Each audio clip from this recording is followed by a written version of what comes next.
Good morning, everybody. So we're here to open the second day of a very exciting conference. Now let's invite our speakers. The first will be our most prestige, Venerable Hing Hong. So we will present him a book.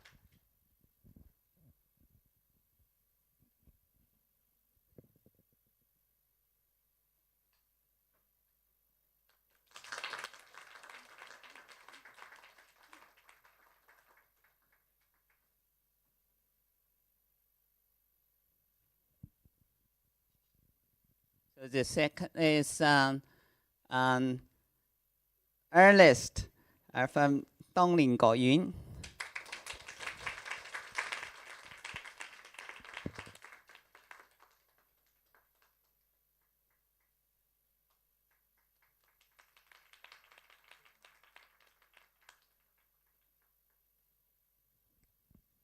So now welcome Dr. Georgie Lee from CBS.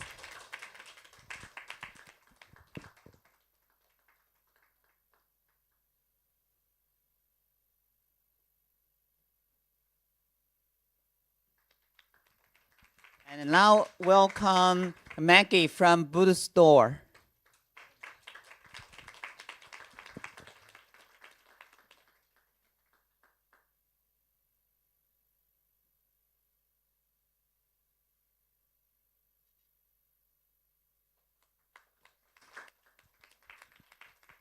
And now the next one, the speakers in the afternoon. This is Venerable Fanti from Dongling Temple.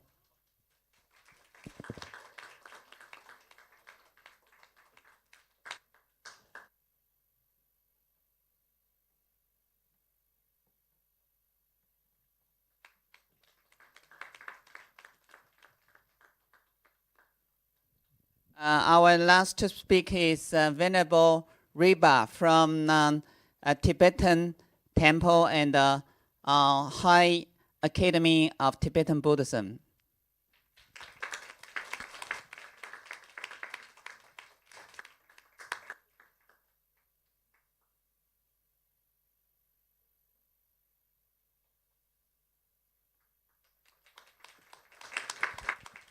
And let's welcome all the speakers to take a photo here together. Thank you.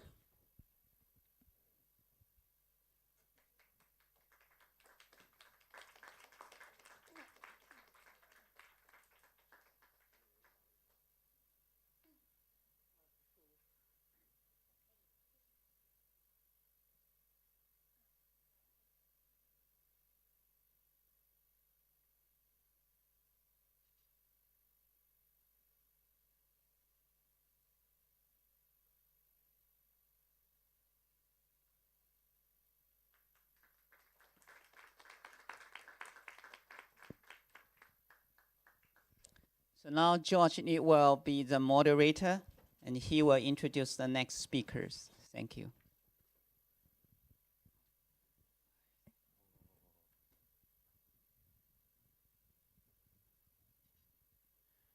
Good morning, everyone. So this is my great honor to introduce a keynote speaker for today. So how many of you have heard about Venerable Hing Hong? Can you clap your hands? Wow. So I think I don't have to say a lot, as you guys have heard so much, right? But Venerable Hing Hong is not just a great monk and great scholar and someone who is very compassionate and did a lot for the community, but also my own master, my Sifu. With my all humbleness and great honor, I would like to introduce Venerable Hing Hong's background. So for our first keynote speaker, we are very honored to introduce Venerable Sek Hing Hong, a distinguished honorary assistant professor at the Center of Buddhist Studies, the University of Hong Kong. Venerable Hing Hong is widely recognized for his pioneer work in integrating traditional Buddhist wisdom with modern neuroscience. His open-minded approach has made significant contributions to the understanding of how ancient practices like meditation and chanting influence brain function and emotional regulation. Through his consistent involvement in neuroscientific research, Venerable Hin Hong bridges the gap between spiritual traditions and contemporary science, making Buddhism accessible and relevant to the modern world. His work, ranging from the neuroscience of meditation to the application of counseling skills in Buddhist practice, offers valuable insights into how ancient teachings can promote mental well-being in today's fast-paced society. Venerable Hin Hong's commitment to interdisciplinary collaboration and his participation in global conferences make him an invaluable thought leader in both Buddhist and scientific communities. We are privileged to have Venerable Hin Hong share his insights at this conference, where his unique perspective will undoubtedly enrich our understanding of the intersection between religion and science. So after this short and sweet introduction of Venerable Hin Hong, please put your hands together again to welcome Venerable Hin Hong to be our first keynote speaker. Venerable Hin Hong.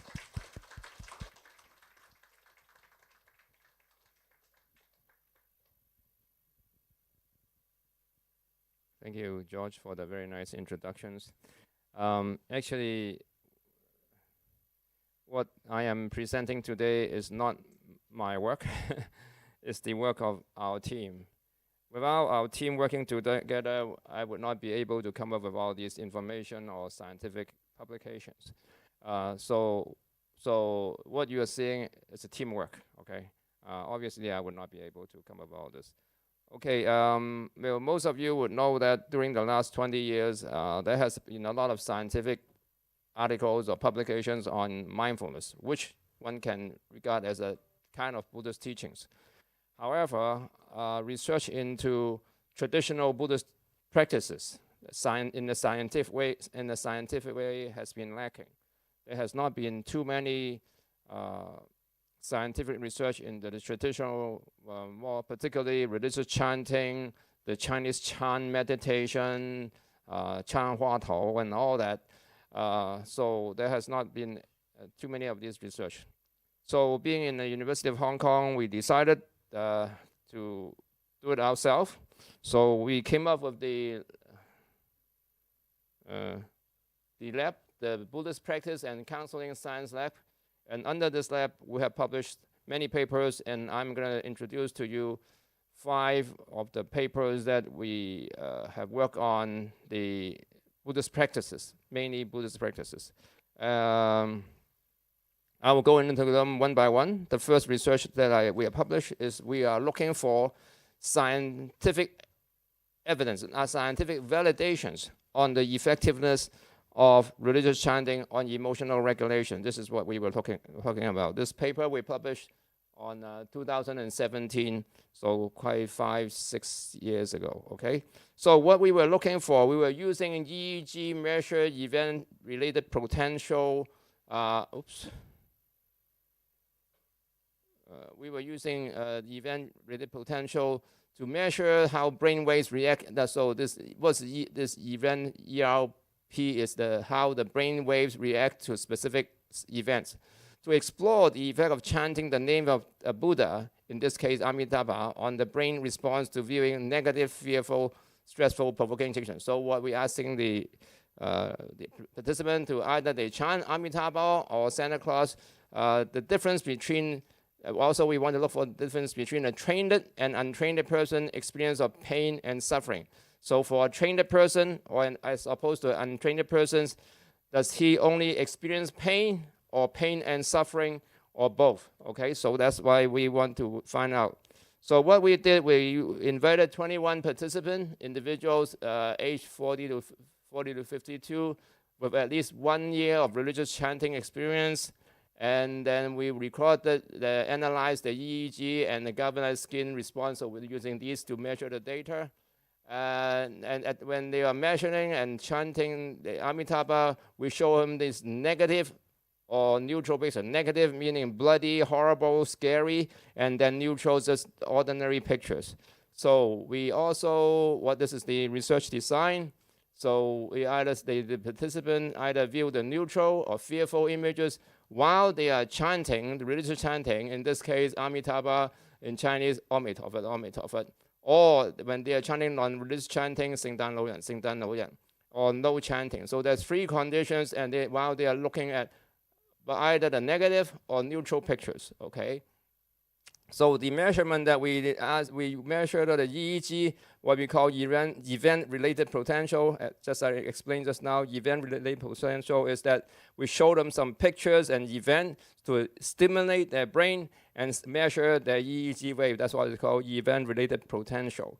Then we use the EEG, which is the 1,000th of a milliseconds of the wave, and then we other different, which can differentiate the early and late information processor, which I'll show you. So this is they first recite the Amitabha, and then the 30 seconds, and then they look at these horrible pictures of the dot in the middle, and then they close eyes, and then when they look at all these pictures, we measure their brain wave. So this is the result, and I think this is the most interesting and revealing result. Okay, so here is the time, 0. This is the time that they show the pictures, the horrible pictures, or those 6 conditions. You need the negative pictures, the horrible, bloody pictures, or, which is the green line, okay, green line like here. And then the neutral pictures, so which is the dotted line, okay, up here. Or then when they're looking at negative pictures, and then chanting Santa Claus, which is the solid line, solid blue line, okay. The green line, blue line down here, okay? Or they see the view the neutral pictures and chanting Santa Claus, the neutral pictures, and then the blue dotted line is up here. And then which is the most interesting and the most revealing is that the red line here, the viewing negative pictures and chanting Amitabha. So now the negative pictures is down here. Negative pictures, Santa Claus is also down here. However, when we're chanting Amitabha and looking at the negative pictures, the red line is up here. However, in the initial stage, the N1 stage, this is the first 100 milliseconds. Now, if you see the first milliseconds, you see that the negative pictures and Amitabha chanting conditions, they went shot up. Now, this is very important that the reaction shot up, meaning that those people that were chanting Amitabha and looking at the body picture, they actually saw the body pictures, okay?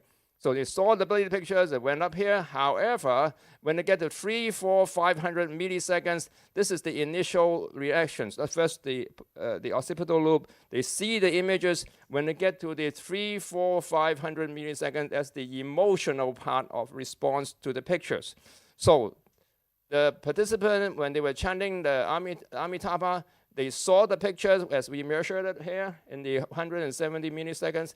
However, when they get the 300, 400, 500 milliseconds, the emotional reactions of the negative pictures is gone, okay?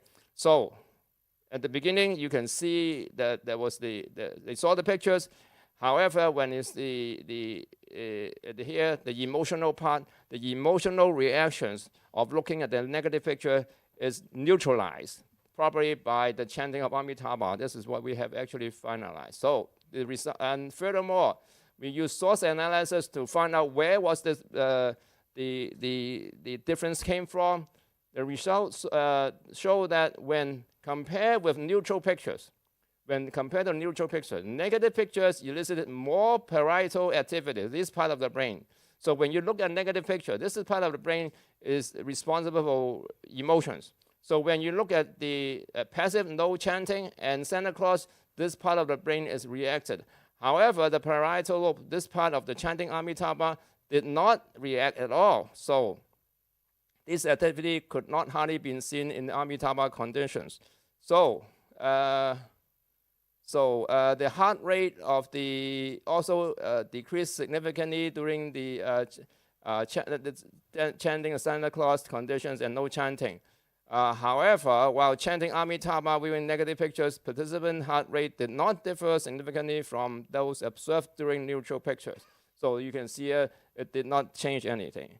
So therefore, it is possible that chanting of Amitabha might have helped the participant to develop a religious schema meaning a kind of neural network, and neutralized the effect of the negative stimulus. So basically what we found out is that, so this is the conditions. This study scientifically validated for the first time. I don't think anybody have done research on chanting Amitabha in the whole world. First time that Buddhist chanting or the repetitive of religious prayer more broadly, will not modulate brain response to negative stimulus. That means you can see, even though you're chanting Amitabha, you'll see what is out there. However, during the early perceptual stage. This is perception, where the early part when you're looking at it. Instead, modulation occurs only during the late stage emotional cognition. So the modulation, the changing of the brain of Amitabha is only on the late stage and the emotional stage. That means you can see the images, but you would not have the emotional response to the images. This is what we find out, okay? So this demonstrated a person with practice, i.e. in this case, religious chanting, could experience pain, but not suffering as explained in the sutra. This is what we find out with scientific evidence and validations. Okay, this is the first. The findings support the idea that religious practice can serve as an effective coping mechanism for stress and negative emotion. Well, if you're a Buddhist and you are chanting Amitabha, you know this for a long time. If you have worry, you have scared, you chant the Amitabha names or the Avalokitesvara names, then the fear is gone.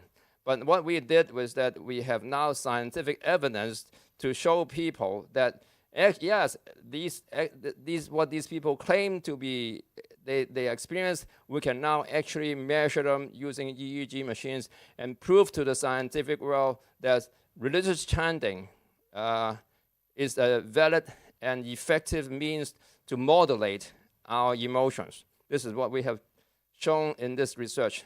So the next research that we did was again on the religious chanting, but this time what we want to do is we want to find out the brain and neural activities of chanting Amitabha Buddha. So being in the University of Hong Kong, we cannot just claim something. We need to tell you why it is happening, how it is happening. So we want to show that, find out, what is the brain and the neural activities is doing when we are chanting Amitabha. So this is what we find out. So, by the way, this is supposed to be, not supposed to be, this is actually chosen by the Hong Kong U Vice President of Research to be the research of that month. So they show people, this is a nice research that they put it on the website. You can go on the website and still see our pictures there. And just to prove you that the quality of our research has been endorsed and supported by the university. And then, so what we did, so this is the research. Despite extensive research on various types of meditation, research on the brain and neural activity of religious chanting is in an nascent, early stage. The present study combined it, in this case, advanced multimodal electrophysiological and neuroimaging methods. That means this time we are not only using EEG, we are also using other measurement tools, in this case, fMRI machines. So using fMRI machines and EEG machines and other machines to investigate into the brain and neural activities of chanting Amitabha. So we are not only looking for the effect, we want to know how is this religious chanting influence the brain, okay? So this is what we found out. So what we did, we measured them, the EEG as I explained to you, and then furthermore, we used the fMRI. We sent the one very senior practice nun into these fMRI machines, and we measure his brain. And we also measure the ECG and respiratory data to find out what his body is doing, okay? So the conditions, there's 3 conditions in the random order. So there's first the religious chanting, so mentally chanting Amitabha, and then internally and silently. So that means they don't need to move their mouth and they don't need to chant with voice, okay? Just chanting to themselves. And then there's no chanting conditions, and then the non-religious chanting. This is again chanting the Santa Claus. This is the 3 conditions. We measure them and compare them.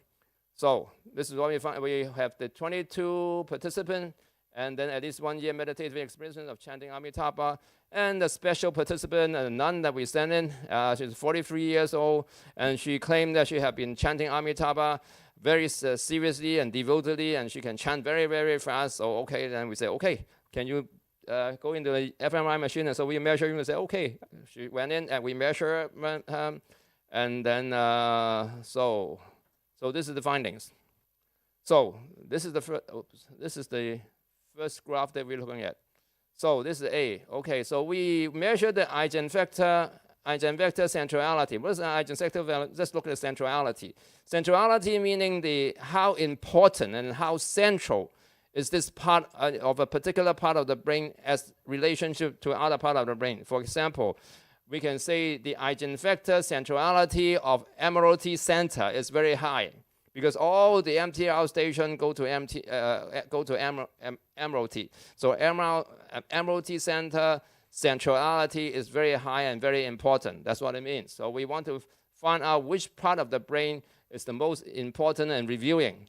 So we measure the eigenvector centrality of mapping using the fMRI data. So the fMRI data can go into your brain and measure the blood flow and find out exactly which part of your brain is activated. So we use the fMRI data and measure for the centrality, and then review that the posterior cingulate cortex, okay, this part of the brain, is the area of the brain that decreased most in centrality. So the activities of the brain, this part of the brain actually decreased. So it's not so important anymore. So that means all the MTR train need not go through Emeralty. So that's what this is part of the brain. So now all the information after this chanting Amitabha, the information need not go through the posterior cingulate cortex. So what is the posterior cingulate cortex related to? It's a crucial brain regions for various aspects of self. So you're thinking about yourself, you're feeling about yourself, you're feeling lonely. The self part of the brain is the PCC, the posterior cingulate cortex. And we find out that in a highly trained Buddhist meditator, during religious chanting compared to non-religious chanting, this part of the brain, this part of the centrality of this part of the brain decreased significantly. So this is what we find out. So this is, okay, this is part of the brain. Okay, this is the PPC. So this we find out is there. So this is the curve here. We find this part of the brain, the centrality of this part of the brain decrease. So basically, the concept of self actually decreased a lot during when she was chanting the Amitabha. Okay, so that's what we find out. So now, what does that mean? So now that's the EEG. So we measure the other 21 monks. Okay, 21 people. The EEG independent component cluster also review a cluster in the posterior cingulate cortex. So with this 21 Buddhist meditator, we also notice there's a bunch of a cluster of similar activities over here. So what does this cluster mean? So we investigate into the cluster. The spectrum analysis in the cluster of interest allow one to review a significant increase of delta band power during religious chanting compared to non-religious chanting. So this part of the brain, also PPC, in this part, a significant increase of delta band wave. So these are the brain wave. So what are the delta brain wave means? It means that when you are very relaxed, we are calm down, you are asleep, then that part of the brain is falling asleep. So basically what it is demonstrating is that when the people are chanting Amitabha, this posterior cingulate cortex actually kind of went to sleep. That's what it meant, okay? So that means that part of the brain is not active because due to the delta wave is being most obvious in this part of the brain. So it's very endorsing, confirming the effect of the non inside the fMRI machines. Okay, so that's what we find out. Okay, delta wave is also often associated with deep sleep, relaxation, and meditative state. So, and among the 21 participants, we also noticed similar happening. Okay, so also the physiological effect of religious chanting, the cardio, meaning the heart, increase in stability and a decrease in high variability. That means it's more stable, it's not moving, fluctuating all the time. And then the decrease in the very low frequency. And so basically what this is a conclusion. Religious chanting compared to non-religious chanting significantly increased the delta band power of posterior cingulate cortex. So the posterior cingulate cortex basically now in meditative condition is going to sleep. So the concept of self is now not very activated, okay? And then mindful meditation increased the, neural correlates of some common type of meditation. So I'm comparing other type of meditations. Religious chanting, mindfulness meditation, loving kindness meditation, transcendental meditations. So all these meditations have some different neural activities. So for example, in religious chanting is the increase in delta power in the posterior cingulate cortex. In mindfulness is the increase in alpha and theta wave in the prefrontal cortex and the reduced amygdala activities, loving kindness, gamma wave. So different type of meditations have different neural effects or operations. So what we have demonstrated is that religious chanting, the neural activities is different from that of mindfulness and loving kindness and other type of meditations. So this is important for us counselor, because depending on who is coming, the particular problem of a particular person, you can prescribe, you should do compassionate meditation. Oh, you can chant Amitabha, or you can do this. So you cannot, so meditation may not or should not be a one-size-fits-all type of meditation, depending on the person's needs. Because of the neural activities of a particular meditation method is quite different from the other. So you should choose a type of meditation that is fitting to the needs of your client. If you are introducing meditation, introducing some kind of meditation to your clients, and you should know the different effects of the type of meditation, the neural activities. By knowing the neural activities of the particular meditations, then you can know which type of meditation is more suitable to your client. Okay, so this is what we find out. Okay, so conclusion. Potential therapeutic application. The observed increase in delta band power and the associated reduction in self-oriented thoughts and sensory monitoring suggests that religious chanting could be beneficial for managing conditions like sleep disorder and addictions. These findings open up potential avenues for therapeutic interventions that utilize religious chanting for similar practice. We are using a lot of religious chanting during our one-to-one counseling. And we found that if a client is willing to take up this religious chanting or take up the meditation practice, then his or her chance of succeeding in the counseling program is much increased. And then comparative insight over other meditative practice by distinguishing the effect of religious chanting from those of other meditative practice like mindfulness meditation. The study highlight the diversity and specificity of different meditative techniques. So this can inform personalized approach to mental health and well-being, where specific practices are recommended based on individual needs and conditions. This is what we found out. So the third research that we did, again, is more on the religious chanting. And this time we want to know the mechanism of repetitive religious chanting. Mechanism. So we find out which part of the brain is activating.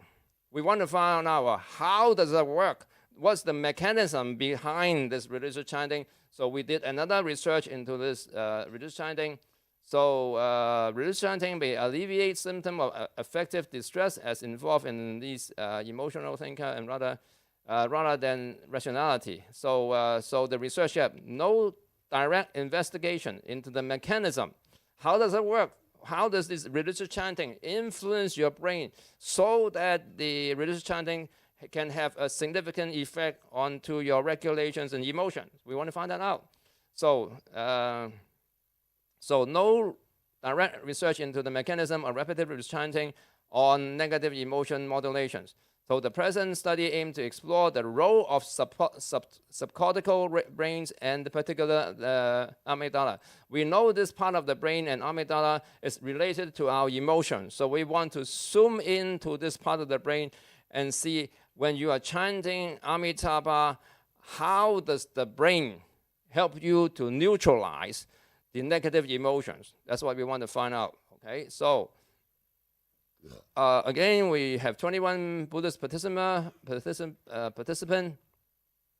We gave him $200 for coming to the research, and then as the experiment design as a 2 × 3 factorial design. So there's 2 emotional level. We show them the fearful pictures and the neutral pictures, and then the 3 chanting conditions: religious chanting, Amitabha; non-religious chanting, 聖誕老人, 聖誕老人, and the no chanting. So we measure them and we show them these horrible pictures come from this collections.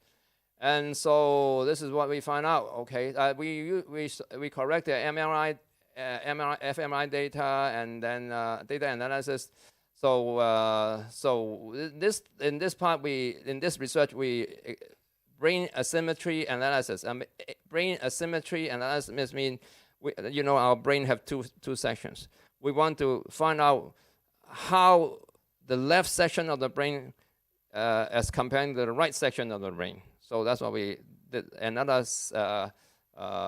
this VBM calculation. If you want to know more about this, ask Dr. Gao. He's the guy that came up with all this. Okay, so this is the when I found out the subcortical region of the brain. So studies show that religious chanting affect brain regions involved in emotional. These are the brain regions. Compared to non-religious chanting or no chanting, the religious chanting engage the whole lot of the brain. So the left parietal lobe, the prefrontal cortex, and subcortical regions, the Amitabha, the whole sections of the brain is involved in all that. But then more importantly, the effect of religious chanting on these parts of the brain suggests that religious chanting can induce a potent and pervading positive emotions. We know that when a person is chanting religious concept or Amitabha, then they are inducing some kind of positive emotions. And because this whole part of the brain, or all these sections of the brain, is involved in the chanting, so if all these parts of the brain is involved in the chanting of the Amitabha or religious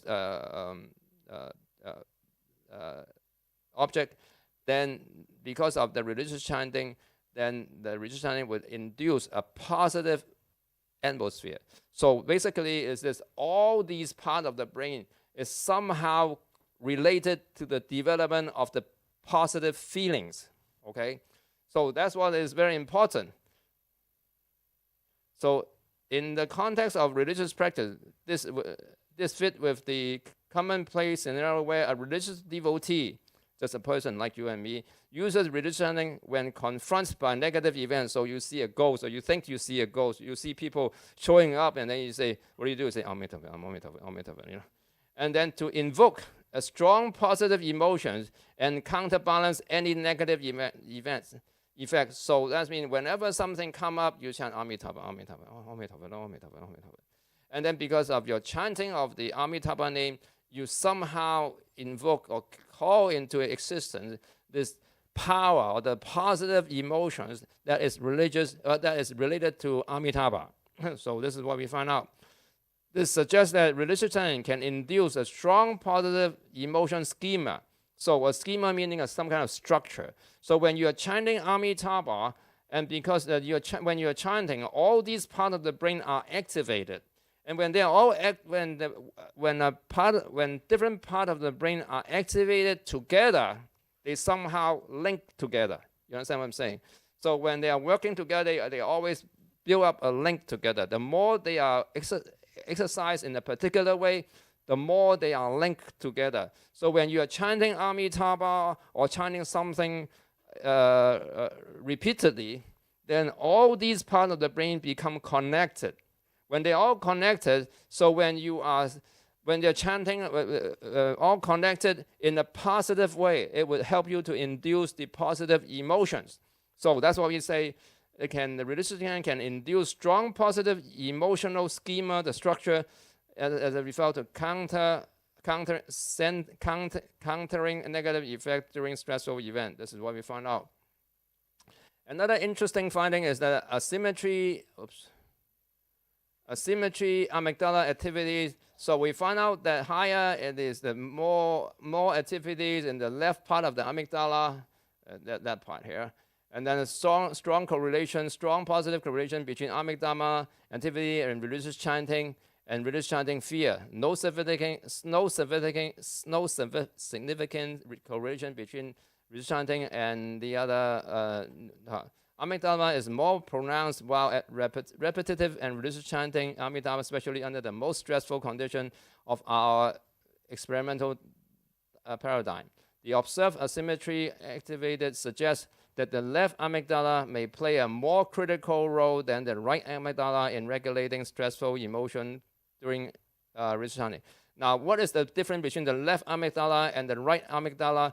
The right side of the amygdala is mainly responsible for negative emotions.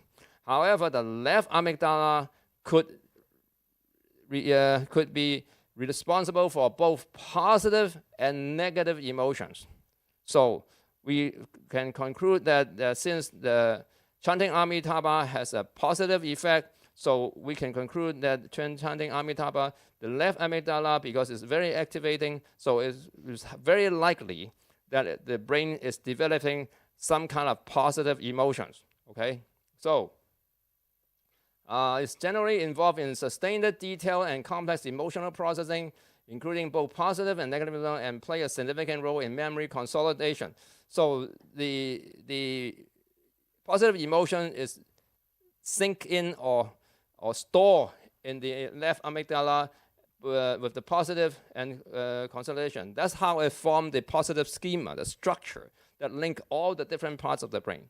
Okay, so practicing religious chanting may structurally literalize a network of brain area involved in biased memory formation. Biased meaning more positive reaction. So whenever you chant Amitabha or some religious chanting, the brain call into existence the structures that you have been developing all the time.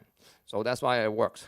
Okay, so these function and structural results suggest that religious chanting help to form a positive schema to counterbalance negative emotions. That's what we found out. It works.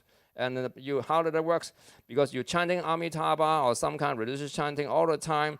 As you chant, different parts of the brain is involved. Because of the different part of the brain is involved, it forms structures. So when the brain have these structures, you chant Amitabha again, the structure become activated.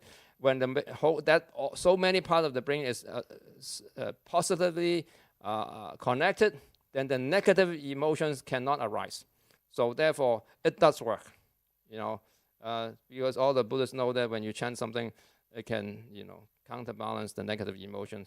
And we have now scientific evidence. Oh, those Buddhists are actually not telling lies. It worked for them. Okay, so conclusion.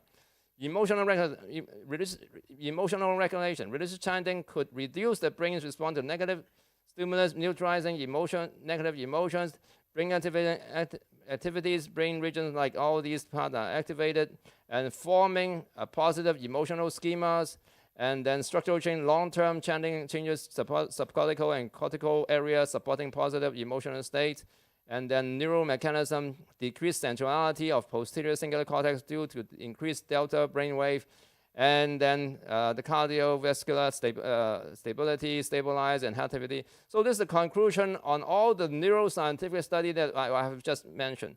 So basically, we are telling you something that you all know, most of you know, that it works. You chant the religious chanting. And the reason that we need to do this is that nobody have done it.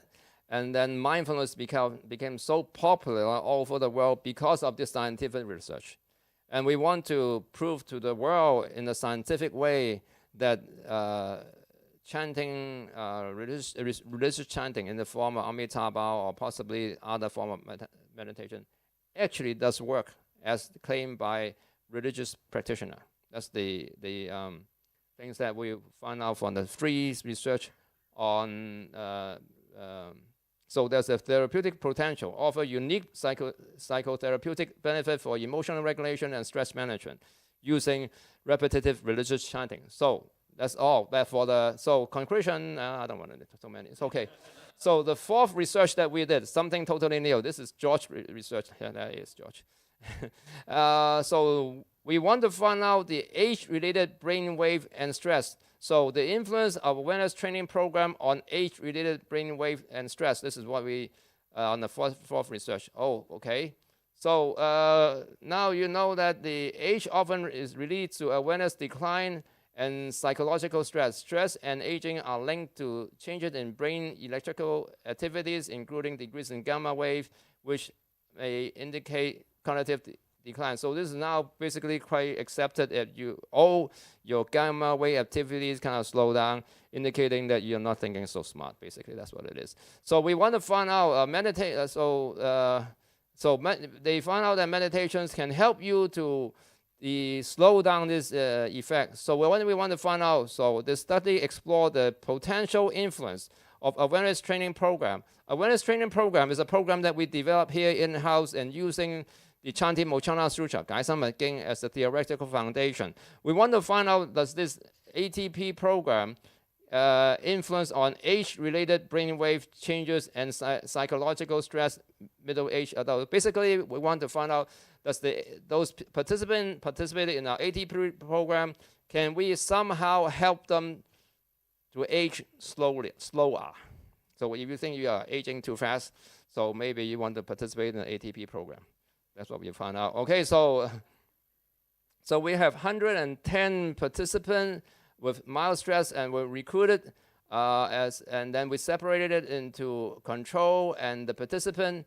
EEG data will collect, and then after 7 weeks and the duration of the ATP course, and then we measure them the resting state, the EEG data while they're closed eye, and then we use the 128 EEG system that we have in now. So that's what we found out is a strong positive peer correlations between the fast EEG wave and age. So as confirmed by other many research, we also observed that there's a strong correlation between your EEG wave and your age. That means there's a relationship there. However, after 7 weeks of ATP program or intervention, the correlation became insignificant of the ATP group. So this is the control group. So these are all the points.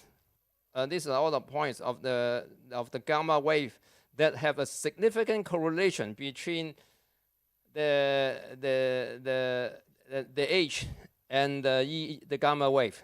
However, in the ATP group, the correlation is gone, indicating that in the control group, which did not participate in the ATP group, so there was a strong correlation. However, if you participate in the ATP group, then somehow your age and the gamma wave, the relationship is broken. You understand? So that's what we found out. This is the correlation, and so this is the red is the control group, the ATP group is there's no correlation, and also we noticed that which part of the brain is showing that indication. So furthermore, there was a significant reduction in stress level as measured by the PP's perceived stress scale on the ATP group. So we can more or less conclude what we found out is that this result suggests that ATP may help modulate age-related effect on fast brainwave as evidenced by the reduced correlation relations magnitude between age and gamma wave and lower psychological stress. This suggests that ATP as a form of mind consciousness modulation may improve stress resilience and modulate age-related gamma wave changes. So that's what we say. Bring me to my last presentation. Oh, just exactly. Have 10 more minutes. Okay, the last research that I want to present to you is I want to prove to you that practice makes perfect. That means you need to not you go I heard Hong Si said all that. Let's go and practice in 5 minutes and you hope to work. It doesn't work. So why? I'll show you the last research that I want to explain to you. This is very interesting. It's very interesting. Currently, individuals face fewer physiological challenges that you are not hungry and you don't have intensive physical labor, but frequently encounter psychological challenge, ambiguity, disformation, stress from your boss and financial market, all that induce stress, uncertainty, and disformation. We are now facing a lot more psychological challenge or stress. This is especially true in recent years, where recent events have challenged past expectation and beliefs, instigating doubts and cognitive dissonance. So what does it mean is that I always think that there's a very beautiful lady in the moon called Shanglo. But now there's no more. There's only holes in the moon, and they took the rocks back. And so what happened to the lady in the moon? So there's many challenges that we face.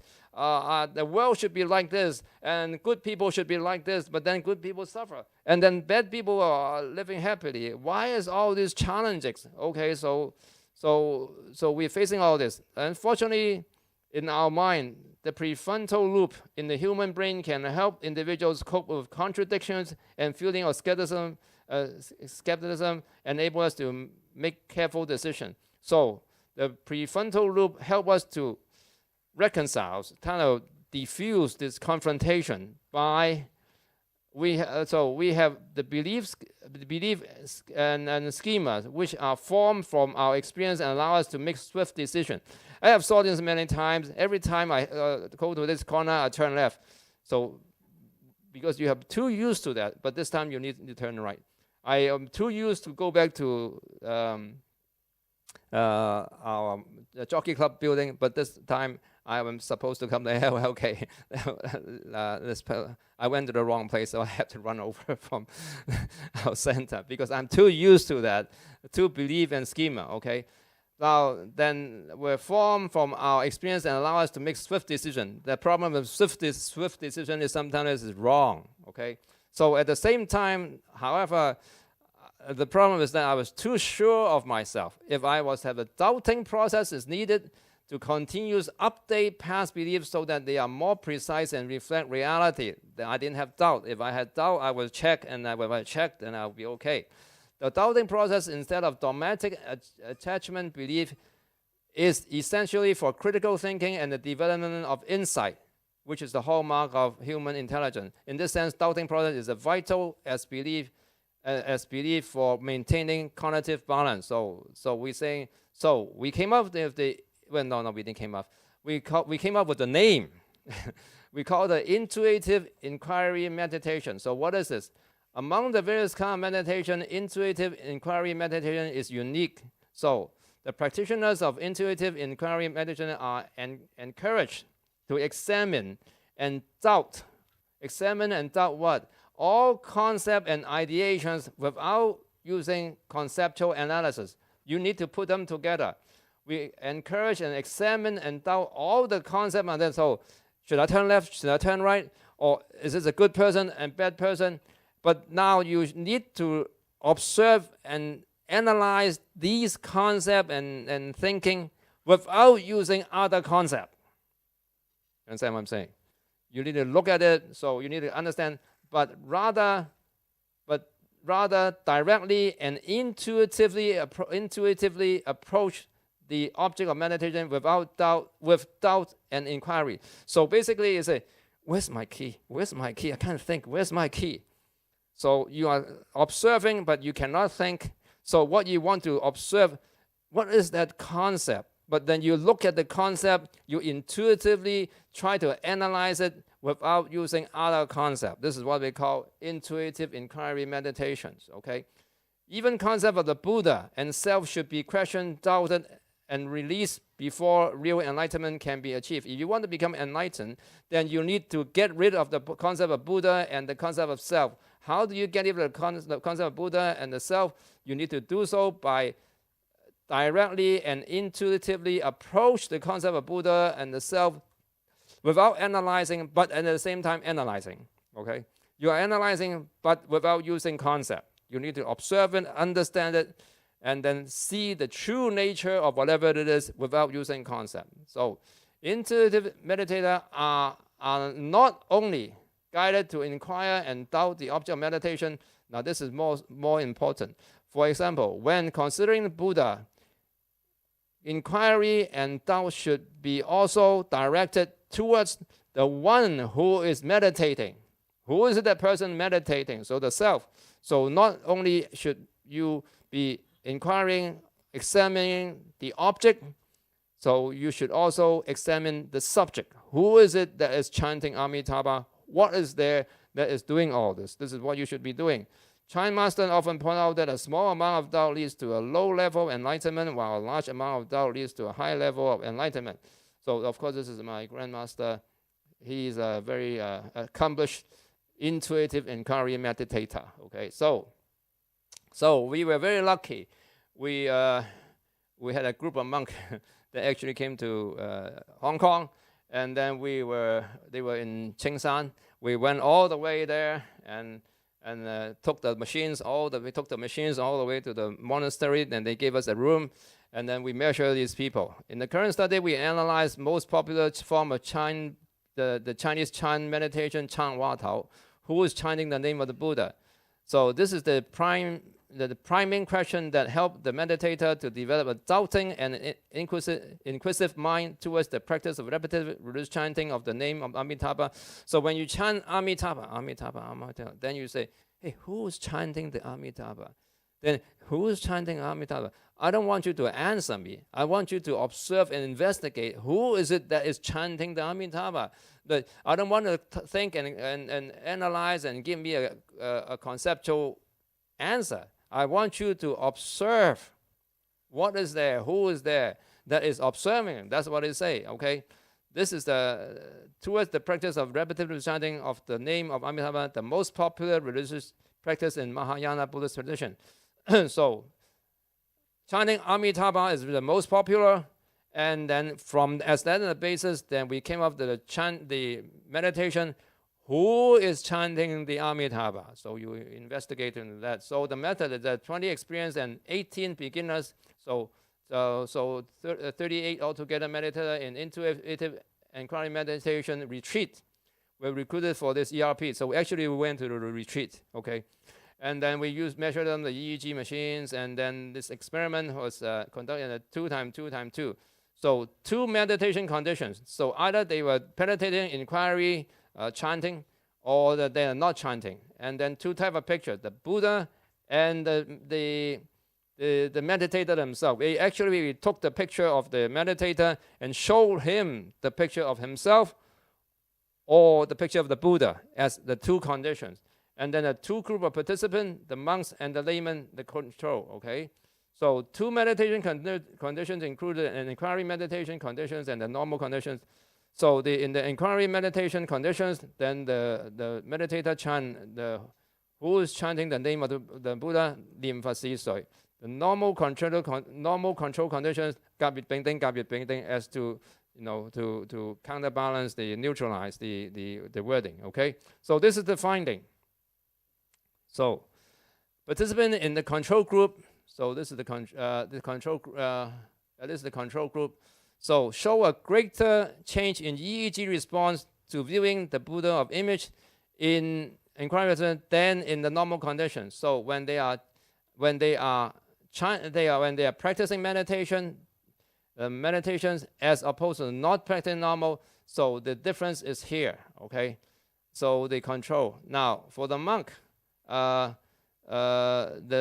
difference in the monk inquiry and normal self pictures. So that this is the control, inquiry and normal self. This is the Buddha and self pictures, and then the Buddha. For the Buddha is no difference, and then for the monk there's also very little difference between. There's a difference here.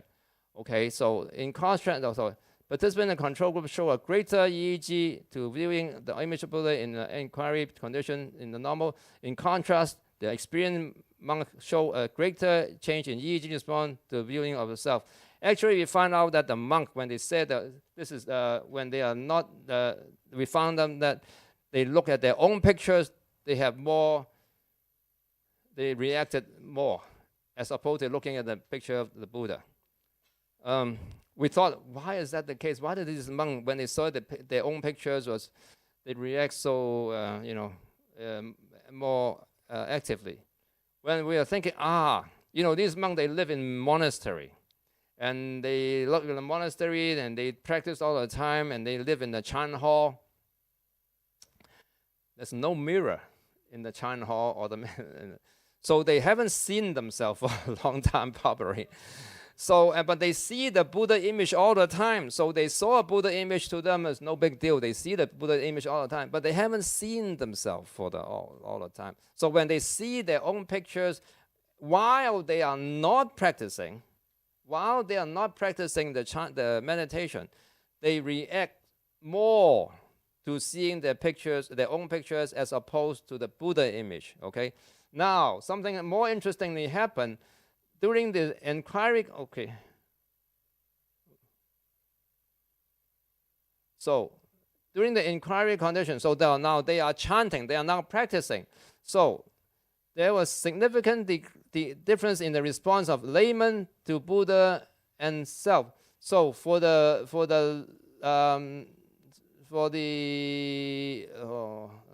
let's see. So for the layman, for the control here, for the control, there was still difference between the Buddha and the self. The layman react more to the Buddha image, but they react much less to the self-image. But for the monk, it's the other way around. So that's why we call it double dissociation. Double dissociation between the two groups is that the monk react more to themselves and the layman react more to the Buddha image. However, most important is that there was no such difference was found among the monks, this part. When they see pictures of Buddha and themselves, this is when during the inquiry condition. That means when they are doing meditations. When they are doing meditations, for the layman, they still react more to the Buddha image and less to themselves. However, for the monks, there was no difference between the monks when they are seeing the picture of themselves and seeing the picture of the Buddha. So when the monks are practicing, the difference between the Buddha and the self eliminated, gone. Okay. So what does that mean? The difference persists when you subtract the control and the monk. So the difference is still there. So there is actually a difference between the monk and the layman during the practice. Okay. So this is very complicated. I don't want to go through that. Okay, so the practice. During intuitive inquiry meditation, monks demonstrate the ability to reduce the difference in brain activities in response to the self and other concepts, including the Buddha. So when the monks were meditating, after they meditate, they look at the picture of themselves and the Buddha is gone. However, in contrast, laymen exhibit a significant difference in brain activity when viewing image of self and Buddha during the inquiry condition. This result indicating that beginners were unable to eliminate the difference between the two concepts, the self and the Buddha, to the extent demonstrated by experienced meditators. So my conclusion here is a practice matter. So although you know all these informations and you know all the practice, and if you do not practice, it's not going to have an effect.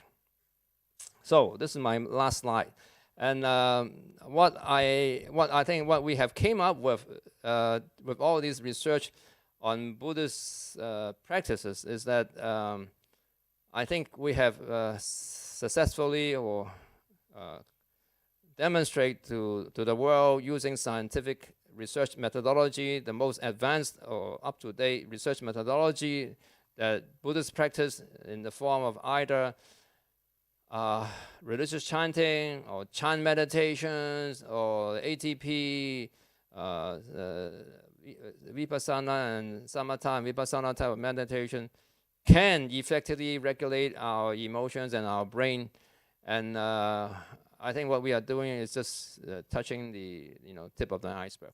And there's many more things that we can find out. And certainly what we want to prove to the world that the Buddhist practices can actually help you to regulate your emotions. So Buddhist practice is not only for you to escape from samsara, of course that would work too. But then Buddhist practice can also help you to regulate your day-to-day emotional problems. Okay, thank you.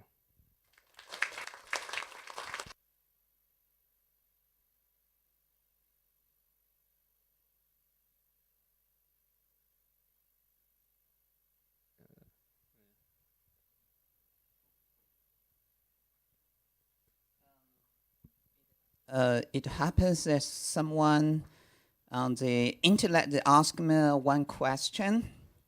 It is in Spanish, but translated in English. So he would ask, so from public health perspective, prevention is always better than cure. Given that the psychosocial and the psychosomatic problems are so prevalent nowadays, how can we apply such findings here practically in daily life to enhance the mental, spiritual, and physical health of oneself, and especially the youngsters, and of the public in general? Yeah, I think so the question is that how can we apply what I have said here into our daily practice is that the case? Yeah, they want to say that because nowadays it's become more difficult for the youngsters to believe more in spirit or religion because they believe in more scientific evidence. Since now we have already got a lot of them, so how can we really apply and approach this to the general population with their maybe not religious or not spiritual, and especially for the younger generations? I think the most important step is to help the youngsters and everybody to see and appreciate the dangers of psychological suffering. You know, if you do not see the danger and the dangers of psychological issues and problem in the form of stress and suffering, anguish, and all that, if you allow your negative emotions to continue, your suffering is going to multiply, and you're going to get to a point where it's difficult for you to come back. So it's the first noble truth. You must know that there is suffering. You must be aware that your suffering is bringing you more and more suffering. So only by understanding the danger of psychological issues and psychological suffering, hopefully before somebody kill themselves, then before somebody kill themselves, that the government, the teachers, we should alert and show to the young people and the general public the psychological issues and psychological suffering and psychological problem is a big problem. So being aware of this problem, then people is willing to listen to us and become more aware of their own suffering. And only by being more aware of the suffering, people are committed to practice and committed to learn.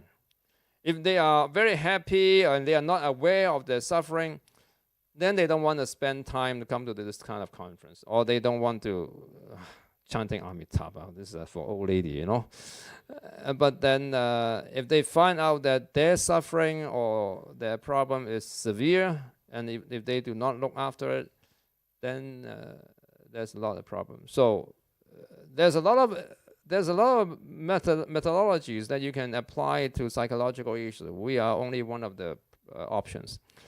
But the common problem is that people are not aware of the difficulties or the dangers of psychological problems. So there's a lot of advertisement, there's a lot of education to bring to the young people and the general public that psychological issues, psychological problem is a big problem. I think that's the first step. Any more questions? Yes. Thank you, Hongzi, for your sharing a lot of the updated pioneering researches that are scientific and evidence-based. Actually, this is almost like a follow-up question to the recent one. Part one is, could you share some of the advocacy role or work that you have already done in creating awareness among broader than participants of this conference or the universities? Because at least there are limited participants so far. So what have you done and what do you plan to do in expanding the advocacy in creating awareness as well as sharing the tools? Part two of the question is 7 weeks ATP, very useful, but so far it is still within the university. Would you consider offering this ATP to the broader public, maybe including the schools in Hong Kong? What I have done? Or what the center has done? That's it. Well, we have been working on this for 20 years. So at that time, 20 years ago, nobody was very interested in these kind of things. People were more, happy. Hong Kong at that time was still very busy, enjoying themselves, and But then we start doing it, and then so the first thing that we did was we established the CBS, and then with that as the foundations, then we slowly expand out to other part of the community. So what we have done actually is I think what we have done is the most important is the foundations. We are laying the groundwork, the cement, and the foundations. Without this research as foundation, without these intervention models that we have developed, because we have as you may know, we have developed interventions in-house using Buddhist teaching as foundations. So we have Buddhist teaching based interventions to help people to deal with psychological issues. We spend a lot of time, we spend a lot of effort and to building these intervention models, and we have been developing, doing scientific research to prove to the world that Buddhist practice is actually is a very good option. And so these are the building of the foundations, the building and the cement and the structures, and now I think the building is finished. But then how to decorate it so that people, oh, that's a very interesting building, let's go inside. So this type of conference is important, publication, and I'm getting old, and then more people should come in and help. If you're asking the questions, the best thing is that you come and help help us to distribute all this information. And I noticed that your questions is very specifically focusing on the young people. How to disseminate the ATP program into to the community, and more particular to the school, is that of course we are now offering ATP program occasionally outside of the university system. So you can, I think once in a while you can apply to ATP program offered by the awareness training program. We have now graduated Buddhist counselor being able to offer ATP program and successfully, so you can enroll in awareness training program. However, as you have said, the ATP program is too long, need too much commitment. People are not so aware of their own suffering that they would be willing to commit to ATP. If you want to participate in the ATP program, it's better that you notice you have a lot of suffering and you have suffered. And then because you know that you have suffered, you are willing committed to the ATP program. Without commitment, the ATP program won't work. So it's better if you notice you're suffering, then you want to participate in the ATP program, then it will work. And however, we noticed this problem.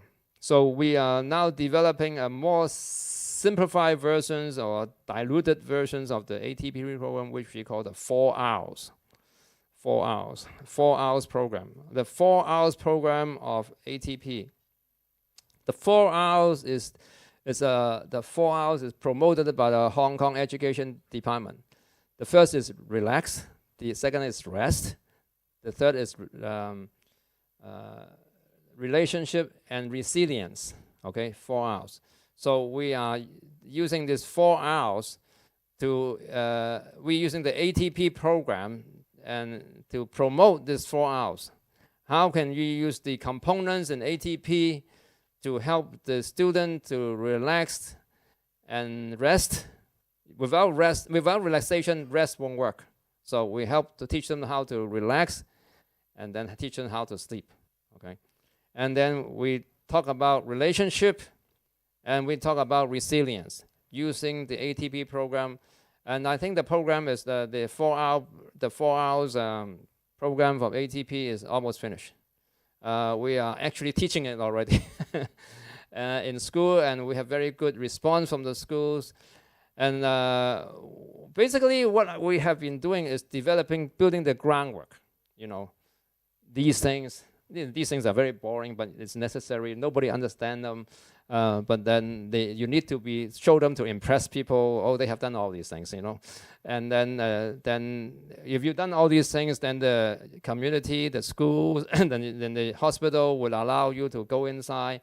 So we need to spend a lot of time to doing all these things and convince ourselves and convince the community, and more specifically the academic community, the medical community, and the social work community, that these guys are not hawks. You know, they are really they know what they're doing.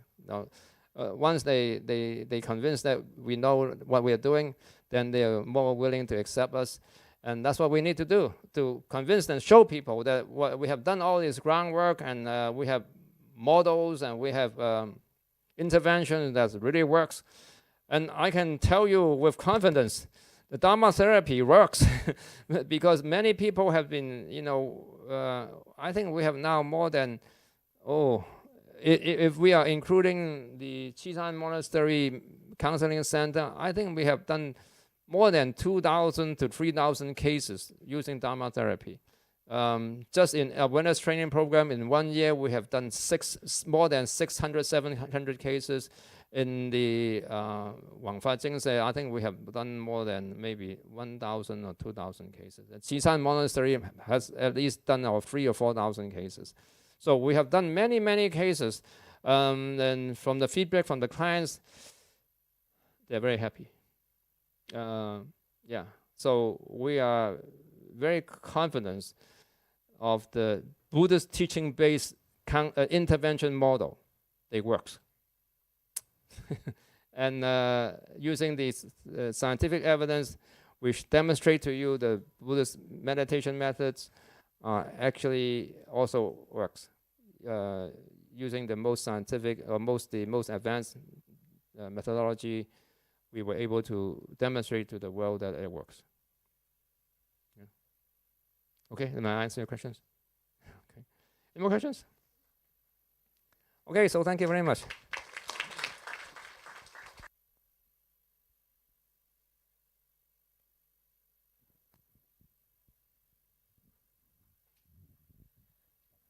So thank you, Venerable Hin Hong, for this very informative and scientific presentation.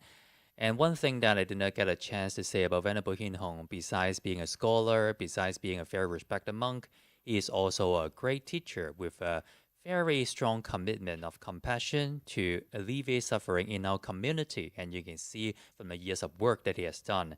And one thing that come out from his great effort is he has influenced a lot of people, thousands of people, including me and another very important figure, Dr. Ernest Moon. And Dr. Moon gave me a very simple and modest background that I will read to us. Dr. Ernest Moon is the adjunct assistant professor at Hong Kong U and CEO of Tung Ling Kok Yun in Hong Kong and Canada. He served as a Buddhist chaplain in UBC and SFU and a visitor at healthcare facilities. He engages in Buddhist spiritual care and counseling, teaches mindfulness, and guides forest therapy. He specializes in connecting wisdom tradition and spirituality with the contemporary society. And personally, I think it's a great honor to have Dr. to come to us, who is also a very important figure in our field. So thank you, Dr. Thank you, George. George is wonderful friends and also very compassionate researcher and scholar and practitioner as well. Yeah, thank you. It's a great privilege and honor to be here with you all, online friends like Venerable and teachers and also our fellow colleagues, students in this very important conference. I almost envision this conference, if we count 5-10 years afterward, I think this will be a landmark conference. I actually have that confidence, because when I look at the research on chanting or related practice in the clinical setting, there's so much more we could do, and Venerable Hin Hong presentation definitely demonstrate the research gap, and then what we can do to demonstrate the significance of Buddhist teachings and practices in the clinical and counseling setting as well. I would say today my presentation is a kind of report, or maybe kind of a sharing of what I have been working on with Thông Ninh Cõi Yuen Canada Society, because after COVID, we attempts to expand our community service. As many of you know, like Thông Ninh Cõi Yuen in Hong Kong have been in Hong Kong we are celebrating our 90th years anniversary. It's actually a very well known for its Pure Land tradition and practices. Our Venerable Zhang Zhi is an expert on that. And then our founder, Lady Kara, many of you, if you have read, actually she is a very recognized and devoted practitioners in the Pure Land tradition. So like when we're thinking about our initiatives in Canada, one thing that we kind of borrow the experience and work in Hong Kong is to see how we can engage with the community with our Buddhist practice. So one thing that we have been exploring is we're using some of the terminology in the West, Buddhist care or spiritual care and counseling. We have been spending time as Buddhist chaplains in the universities, so spending a bit more time with the youth, and also in hospital settings. So right now we have relationship and also connections with the 3 major hospital authorities in Greater Vancouver, so that we have access. Actually, we have referral from the hospitals. If they have Buddhist patients, they will call us from a range of different situations that they are engaging in. Sometimes it's just medical situations, nothing critical. Sometimes it could be an acute, like very emerging, like very urgent situations, like end of life, cancer patients, or something, even like sometimes in the psych ward as well. So it's really a kind of a range of situations and cases that we have encountered. From the local Canadian perspectives, because all the public health systems are public institutions, so unlike Hong Kong, we know that we have the chaplains from different traditions representing in-house within the hospitals.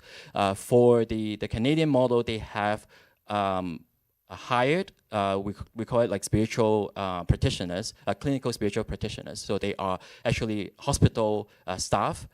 From the outsider, you can do internship there, you can study the program there, or in another capacity as a denominational visitor. So from our perspectives, I have been going through the training as an intern, but also at the same time, like later on, as we complete the training, we can become volunteers and also kind of denominational visitors into these institutions. So they have 2 streams, like one is like spiritual care.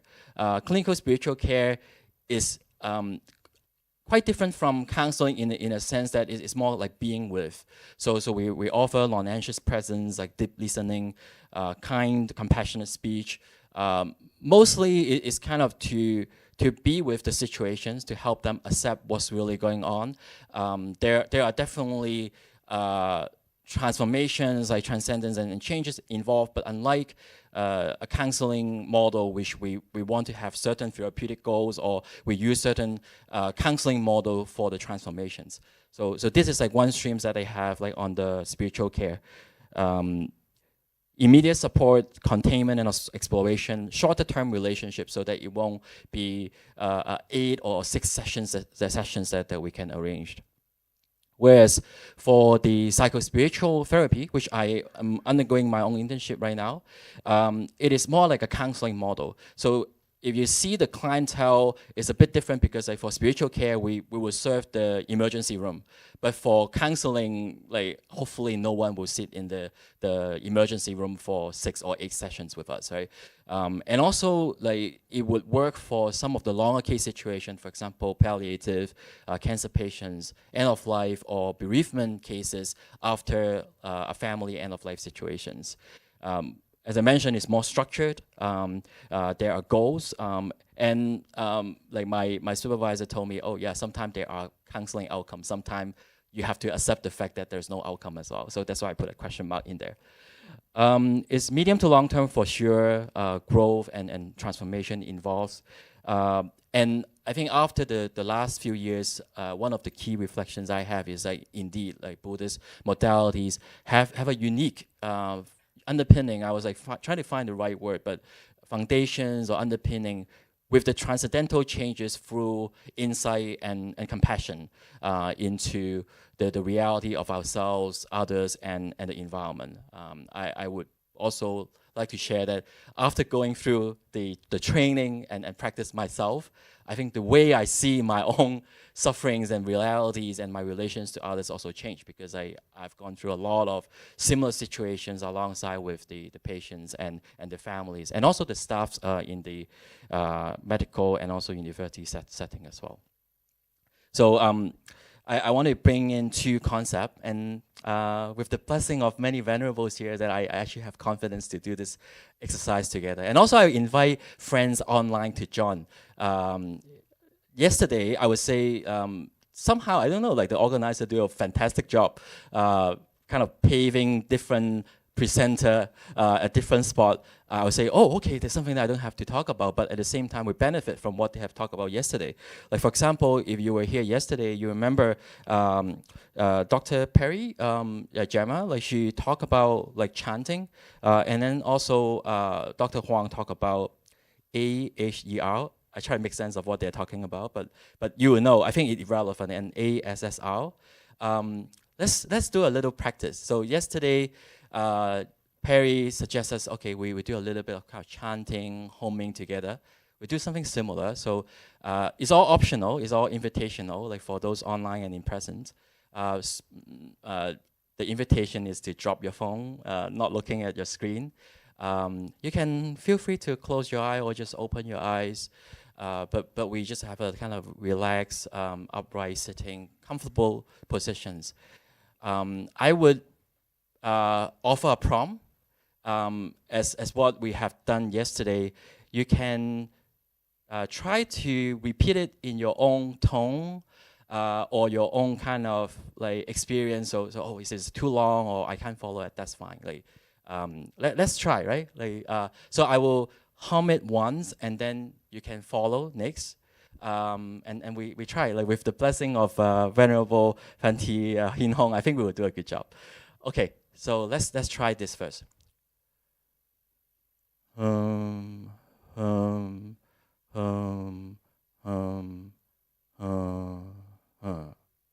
Okay, let's try again. Okay.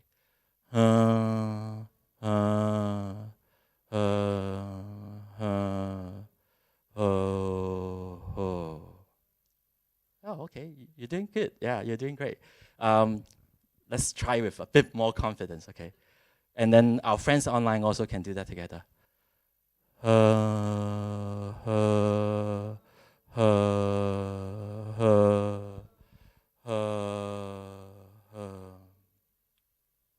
right, okay. So this is the ASSR yesterday, right? Like I think Dr. Goh will agree with me, right? What's Dr. Goh? So it's like the ASSR because like, it is like monotonous, like we don't have modulation. So it's just like the, right? Okay. Let's try something different.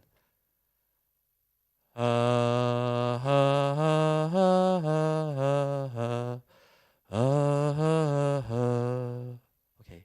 Do you get that? All right, let's try.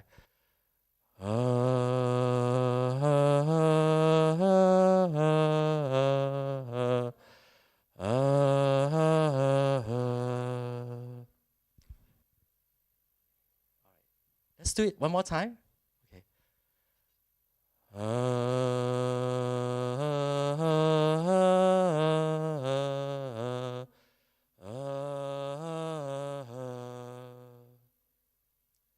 a little bit more confidence, okay?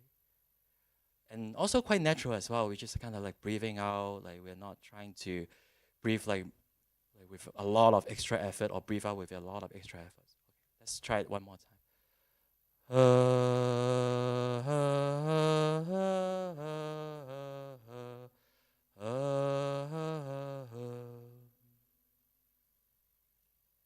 right. Okay. Oh, someone know what's next to follow, right? Yeah. I would say like in the Western, particularly in the Christian theology, they would describe this as horizontal transcendence. Like in a sense that there's something that we are doing together, like through this like interpersonal relationship that we have, like we are connected. So this is actually very important from client and counselor or practitioners and the patient perspectives. I think Chanel and Becker describe horizontal transcendence as a unison with it could be nature, it could be like social, a commitment, which is generative, but also it is like the care for others. So we just, right now, we kind of sample the horizontal transcendence that we have together. Hope that could bring you a little bit of peace and togetherness. How about vertical transcendence? That is, again, is a kind of like a theology concept. So we have that connectedness, like we have that care, that trust together. Where do we want to take our patients or client forward? Vertical transcendence has the notion of rising above, changing the realities that we are facing in. Canton talk about like the union, like because of course like different religions have different concept. It's kind of like together or the manifestations of the eternal, something like beyond us. Of course, like from the Buddhist perspective, the transcendental would be the divine, like the Buddha, the Bodhisattvas, like the Dharma, or maybe the Sangha, but also like from the Pure Land tradition, like it would be the Pure Land. From this shore of suffering to the other shore of peace, like ease and enlightenment.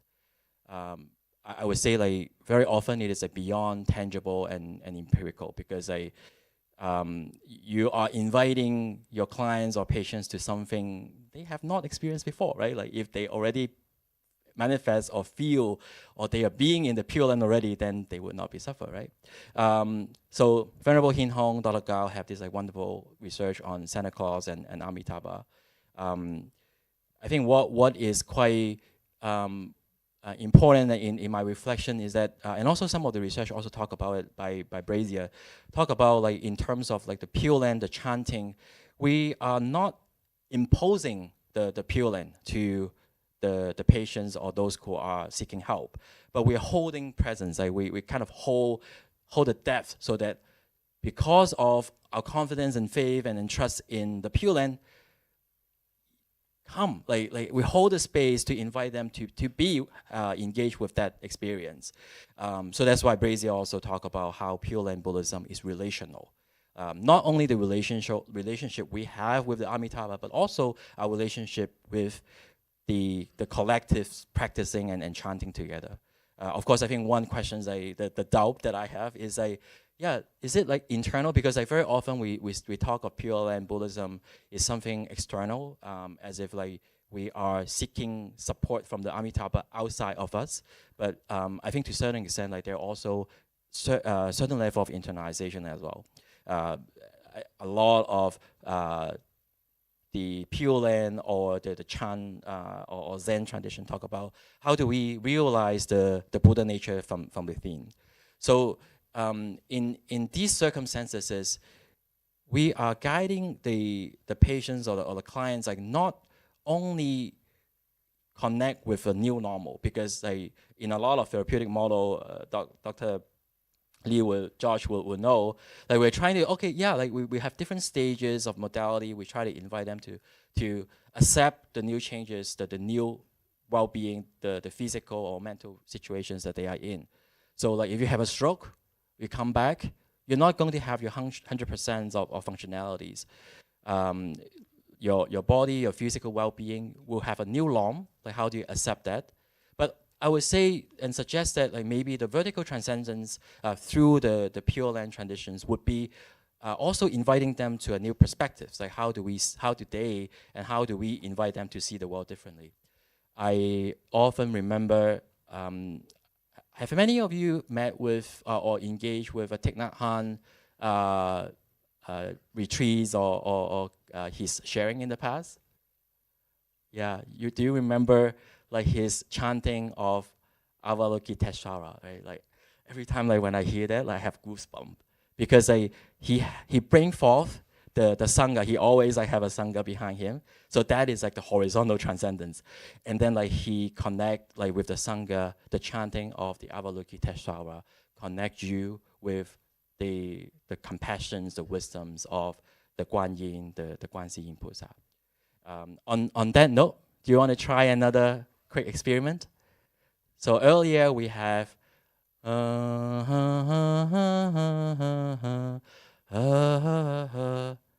so that have no meanings, right? What if I tell you, and many of you already know, like if we recite Namo Amito, it means that like we are taking refuge, we are taking homage to the immeasurable light and immeasurable time, right? Yeah, like the immeasurable wisdoms. Let's experience that, like when we are, of course, like many of you may not have the same tradition, so it's all optional. But at the same time, like you may kind of try to like maybe listen to it, just like what Perry mentioned yesterday. Listen to it and feel how the qualities may be a bit different, like when we are doing the same humming or doing the same chanting, but we are connecting with something transcendental, like more meaningful than the tone. Shall we? And our venerable here will guide us like with a lot of magnificent power. Okay.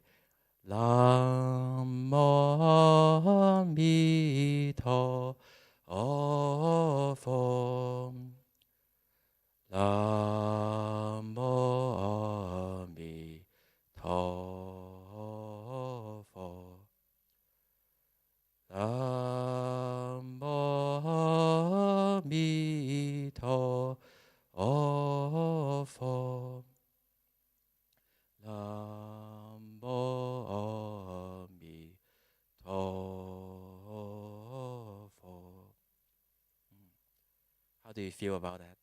Yeah, like very often when I walk inside sessions or particularly in some of the end of life situations, many of the family members don't know what to do. And maybe like I would be like I may come into the unit with a completely chaotic mindset, but like with the permissions, if we chant together, I calm myself down, right? I calm myself down and also bring something that we can practice together with the patients and also to the client and the family as well.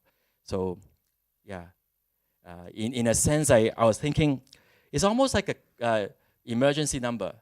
So what is the emergency number that you would call when you have an emergency situation? 999, right? And then like now, because I have spent enough time overseas, I was like 911. so it's a bit different. But yeah, I think that ability to recall the Amitabha or the Pure Land practices that we have is our emergency calling number.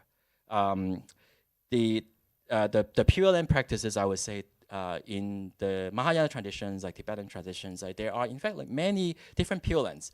So in a sense that like there are a lot of options for you to choose. In the Buddhist store interview, I also actually reflect and talk about sometime when I go to a visit, they say, oh, Pure Land, like if you talk about Amitabha, am I going to die? Like, seriously, right? Because I say, they may have that wrongful misconception that if we are chanting like Pure Land Amitabha, then oh, my time is up, or is this like the last right? So I think like the question earlier, like how we change people's mindset or the psychoeducation is very important.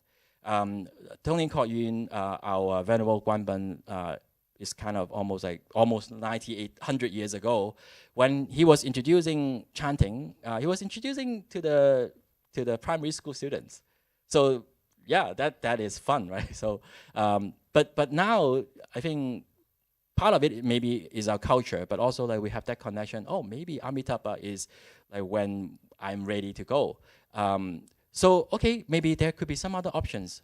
Some people will still, I want to be healthy. Oh, okay, then maybe we can chant the medicine Buddha. Or maybe some practitioner will say,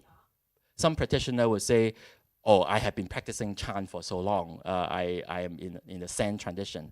Oh, okay, maybe we can like chant for the Maitreya Buddha. We want to go to Siddha heaven Pure Land. But I would say that the key elements is that like we have that faith, aspirations, and practice to take us or have that visions or visualization to take us from this land of sufferings to the other shore. That is equally important for the clients, like the care seekers, but also for the practitioners. I have to admit that my confidence in the Pure Land grow over time, because otherwise it won't be convincing. Like you're looking at someone who is going to die, or you're talking to someone who is suffering. You say, oh, okay, let me introduce you to this practice, but I don't know whether it is real. That's not very convincing. So I would say I'm gaining my own confidence into the Pure Land, because otherwise I would not be able to have that horizontal or vertical transcendence to tell the client that this practice is going to change your realities. Like you will be able to manifest Pure Land. Maybe if not next life, maybe if not this life, maybe even like next life. The more also I investigate on the Pure Land practice, also thanks to my work, because of course Tony Koyen has been doing chanting practice with the Guan Yin Medicine Buddha and the Amitabha Buddha. But also last year, the Venerable has published a sutra on the contemplative sutra. Is like the 16th contemplative practices to the Pure Land. So, I then realized there could be a range of practices, from chanting to reflective practices. So in fact, it's quite meditative. It could be skillful means. I think the key benefits of Pure Land practice sometimes is that you could have a range, like from very simple recitations to a very complicated, complex contemplative practices. The Amitabha Sutra promise that sometimes like even one recital for 1 day, 7 days, yeah, you would be there. So I have a lot of confidence that work too, because it's not my word, it's like the Buddha word. And I would characterize like these practices as being, like we are being with the clients and the patients by doing something simple together. Of course, it could be more complicated. The benefit of that is that you can, just as Venerable Hin Hong mentioned, you can prescribe different modality, different practice, depending on the care seeker, the client situations. Maybe like it would change throughout your counseling journey, or maybe you would adopt different prescriptions because of the situations of the client. Like for example, maybe at the very beginning stage of the counseling sections, it would be very hard to tell them, okay, why don't we contemplate on the 16 contemplative methods of the Pure Land. Maybe something more simple, more direct would be helpful than the complicated one. And also, it could be individual, it could be group. We have done something group together. Even like when you are doing it privately, it will equally work. So that have the benefit of different clinical setting as well. And also, one thing that I kind of realized is that Amitabha translation is quite similar across different culture. Our friend, like I have a friend here, like from Korea, is like the same pronunciation, Namo Amitabha. Japanese, even maybe like Vietnamese. So when I'm in Vancouver, Amitabha translation is the same. So it could be something that relatable to them. Like whereas like if you are using different language in other situations, then yeah, English Namo Avalokiteshvara, and then Chinese will be Guan Yin. I don't know the Vietnamese or the Koreans or the Japanese. So that is something also interesting to think about. I talk about the 16 contemplation. I think the idea behind it is that it could be quite visual. It could be quite contemplative and meditative. I think the idea ultimately is like, yeah, you could start from the recital of the Buddhas to something more complicated, connecting with the qualities of the Buddhas and the Bodhisattvas, values like their vows, and then like even like visualizing, right? Like you visualize like what the Pure Land look like, as if like you're bringing it actually into your presence. Our traditions have this like 5 assembly recital. I'm actually very pleased and glad that Venerable Hong Xiang, yeah, like he recently published a PhD thesis on the 5 assembly recital. So from Tongling Gaoyun, this is actually quite a germs, like because I think this particularly addressed what we talked about from Dr. Huang yesterday. Like why don't we just recite Namo Ame Topha as Namo Ame Topha versus like the modality that we have just now. And then the 5 assembly have 4 or 6 letters, and then there are different like 2, 7, and 20 tones by Venerable Gunbun. So ultimately, like it could also be connect through the artistic expression. So Dr. Rainbow talked about like the artistic representation yesterday. And then in the Pure Land tradition, there are a lot of poems, a lot of like good visual expressions of how the poem look like. So these are also options that you can choose. For example, in the sun sinking contemplation, there is a poem which is in Chinese, 深海茫茫水接天，百千山未自然成。請觀落日如遠古，一念方登安樂城. So in English, it means like our heart, the sea of our heart, our minds is like wandering, like water connecting with the skies, like 100 and 1,000. And then eventually the samadhi will naturally accomplish. Let's contemplate on the sinking sun, just like a hanging drum, with one recital, one thoughts of the Buddha, of the Amitabha Buddha, we arrive at the city of serenity and peace of the Pure Land. So, wow, this is like a great poem. With this great poem, you can have this direct call, direct button to the Pure Land. So, there are also different practices, just like grounding exercise, and maybe also working with nature, as described by Brazier. And our Professor Harkias also is a Pure Land expert from the Tibetan tradition. So some of the Tibetan practice or the Vajrayana practice, like Pahua, is also connected with the Pure Land practices. So I only have 2 more slides. So basically, there's the same kind of expansions of what we're talking about. The Pure Land practices as a therapeutic model could be quite meditative, contemplative, but also could be quite visuals. This research by Seiko at the bottom right basically talk about like how the counselor have that kind of well or the oceans of faith and trust in the Pure Land. And then eventually that could be connected and expand to the client. So this is actually quite interesting. So it could be quite behavioral, like people may be using their praying breaths. It could be quite visual, so it could be from the audios or the auditory faculties that we can bring different sensations to the Pure Land realities.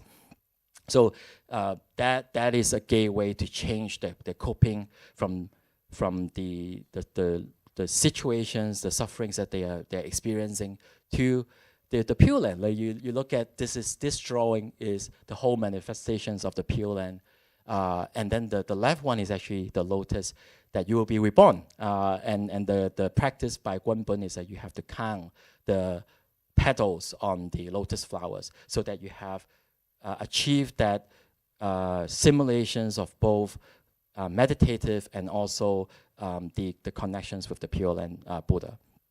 So she, in his, sorry, maybe she as well, but in the research, talk about is also important when we think about Pure Land practice, how to integrate with rest of the care team, because sometimes there may be misunderstandings of the Pure Land practice. For example, whether we could or could not touch the body, or whether or not that the pain medicine should be administered. So there are some technicalities that we need to work with the medical or the physical well-being perspective as well.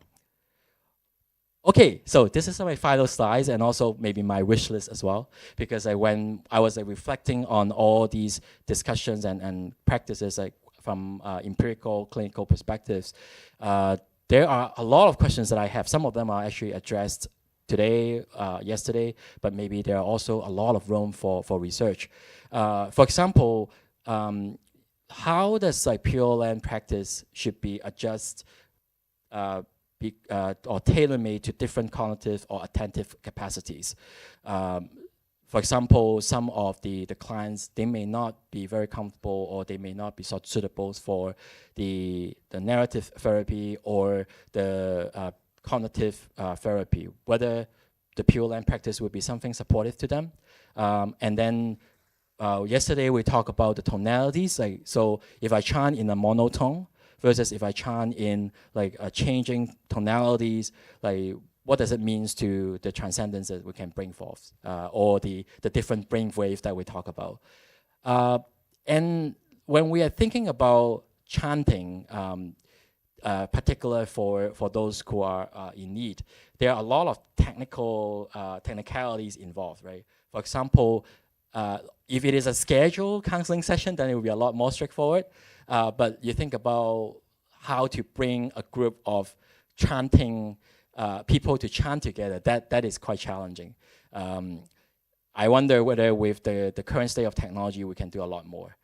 For example, yesterday we also talked about, these days if you want to chant on the Zoom, you can't synchronize or the voice overlap with one another. And what if someone screw up, right? It's just a lot of responsibility, right?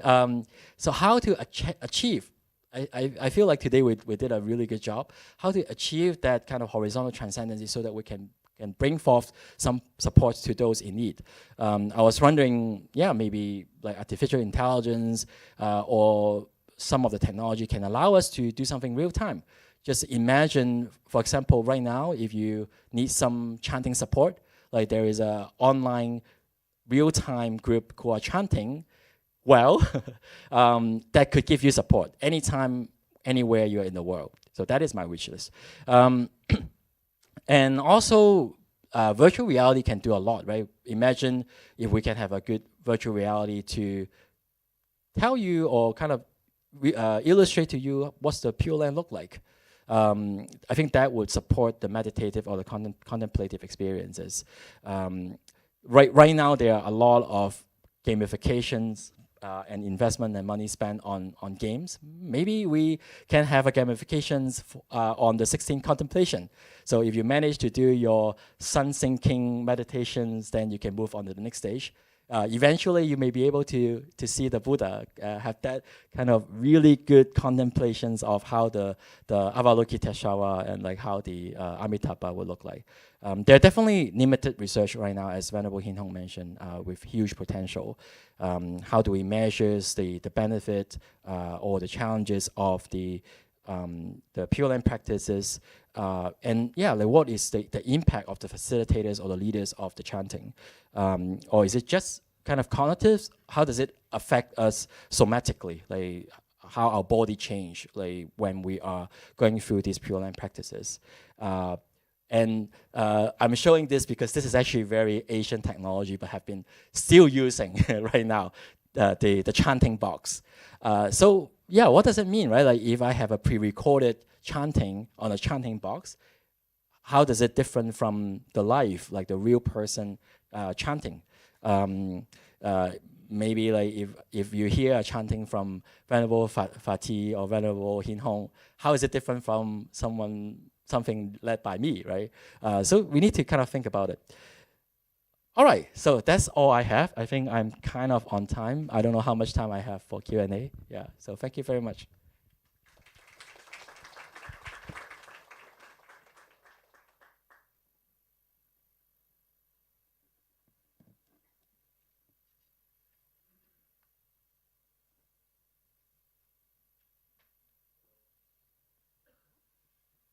Maybe I have one question.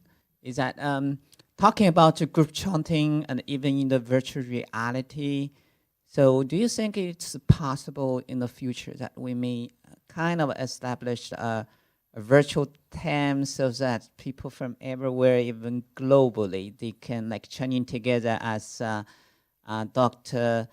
Gemma Perry showed yesterday? So of course we can do it like more professionally with the support of Dongling Goyun. I think that would be a very interesting idea, right? Because if you imagine, so right now, if you are going through some emotional crisis, you want to have that togetherness. You want kind of a group to be with you, but maybe they are not there, right? So what if like we can kind of match those who wanted to practice anyway, and then those who need that practice? Just kind of a thought. Yeah, maybe it would be an interesting idea.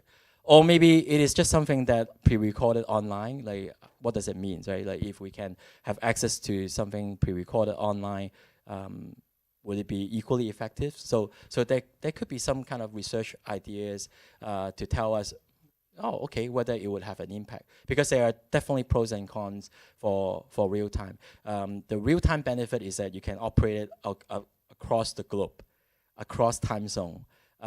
So that, like, for example, tonight, like suddenly you feel very distressed, you want to practice together. Many of us may be already kind of resting, right? Maybe those in the Canada or those in the Europe can help. So that's, yeah, something to throw out and explore. You guys are very compassionate, so any questions? Thank you very much. Very interesting report. I'm also Buddhist follower, many years, lay Buddhist. My question is just for very one simple is, I noticed the last slide you show the career is looks a little bigger one box. But you know that in the mind there are many kinds of the career we can use. And like a small round and square, a lot of career, and they also very beautiful image in outside. So I'm not sure is that one your foundation can offer to the follower or just the show for this meeting. It's my wondering. I mean, there are many versions now, for sure. Many versions, and the technology developing so fast. Yeah, totally. Okay. Yeah. The one I'm showing you, because it was actually quite ancient.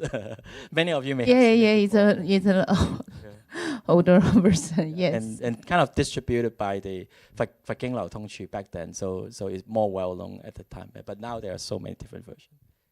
Okay, and can I just add one question? For the 5-session chanting Buddha's name, that practice steps, that practice. And may I ask, from my knowledge and from my practice experience, I heard this traditional, very pure and original traditional one also have been lost. And that one, do you use the, is some kind of one or the new version one? 5-session chanting Buddha. Yeah, I heard we founded them from Japan. Yeah, the new version one. The new version. one modified. Not from Tang Dynasty, not that version. Yeah, but Venerable Hongxiang has a very interesting research because he did look into some of the Asian texts as well. Yeah. We have some kind of a version, maybe different, but I didn't listen yours. Okay, let's talk. Yeah. Okay, thank you.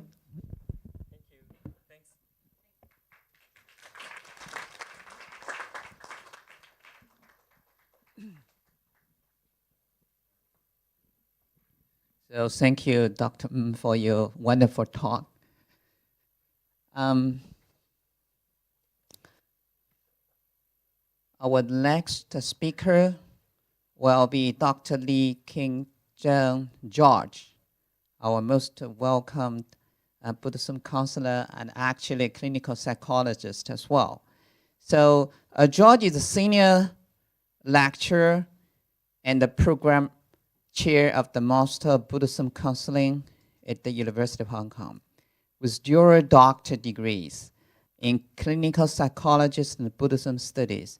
Dr. Lee possesses unique expertise in Buddhism counseling, an innovative discipline that integrates Buddhism wisdom into mental health treatment. In addition to being a California licensed psychologist and a registered supervisor in professional practice of Buddhism counseling, he is a key founding member of both the Master of Buddhism Counseling program and the postgraduate diploma in the professional practice of Buddhism counseling program at Hong Kong U Space. Dr. Lee has published numerous articles on the conceptual framework of Buddhist counseling, Buddhism-derived interventions, and the neuroscientific studies related to these interventions. He is also the author of the first textbook on subject titled The Guide to Buddhist Counseling. Yeah, let's invite George to guide us to his talk. Thank you.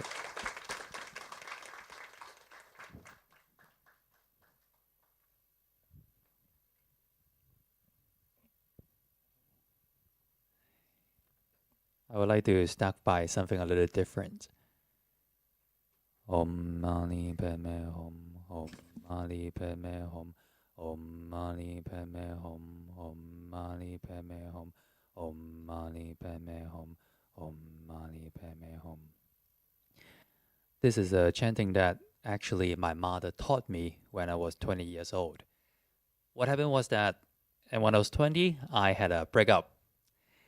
And as a 20 years old young man having a breakup, it was very difficult, very challenging. And my mother, not exactly a Buddhist at that time, but then she is very into like Taoist, Buddhist, spiritual thing. One thing she learned was this Om Mani Padme Hum, Luk Ji Dai Ming Zhao. And she said something like, keep chanting it for 108 times and you will feel better. This is actually the first time that I get to learn it.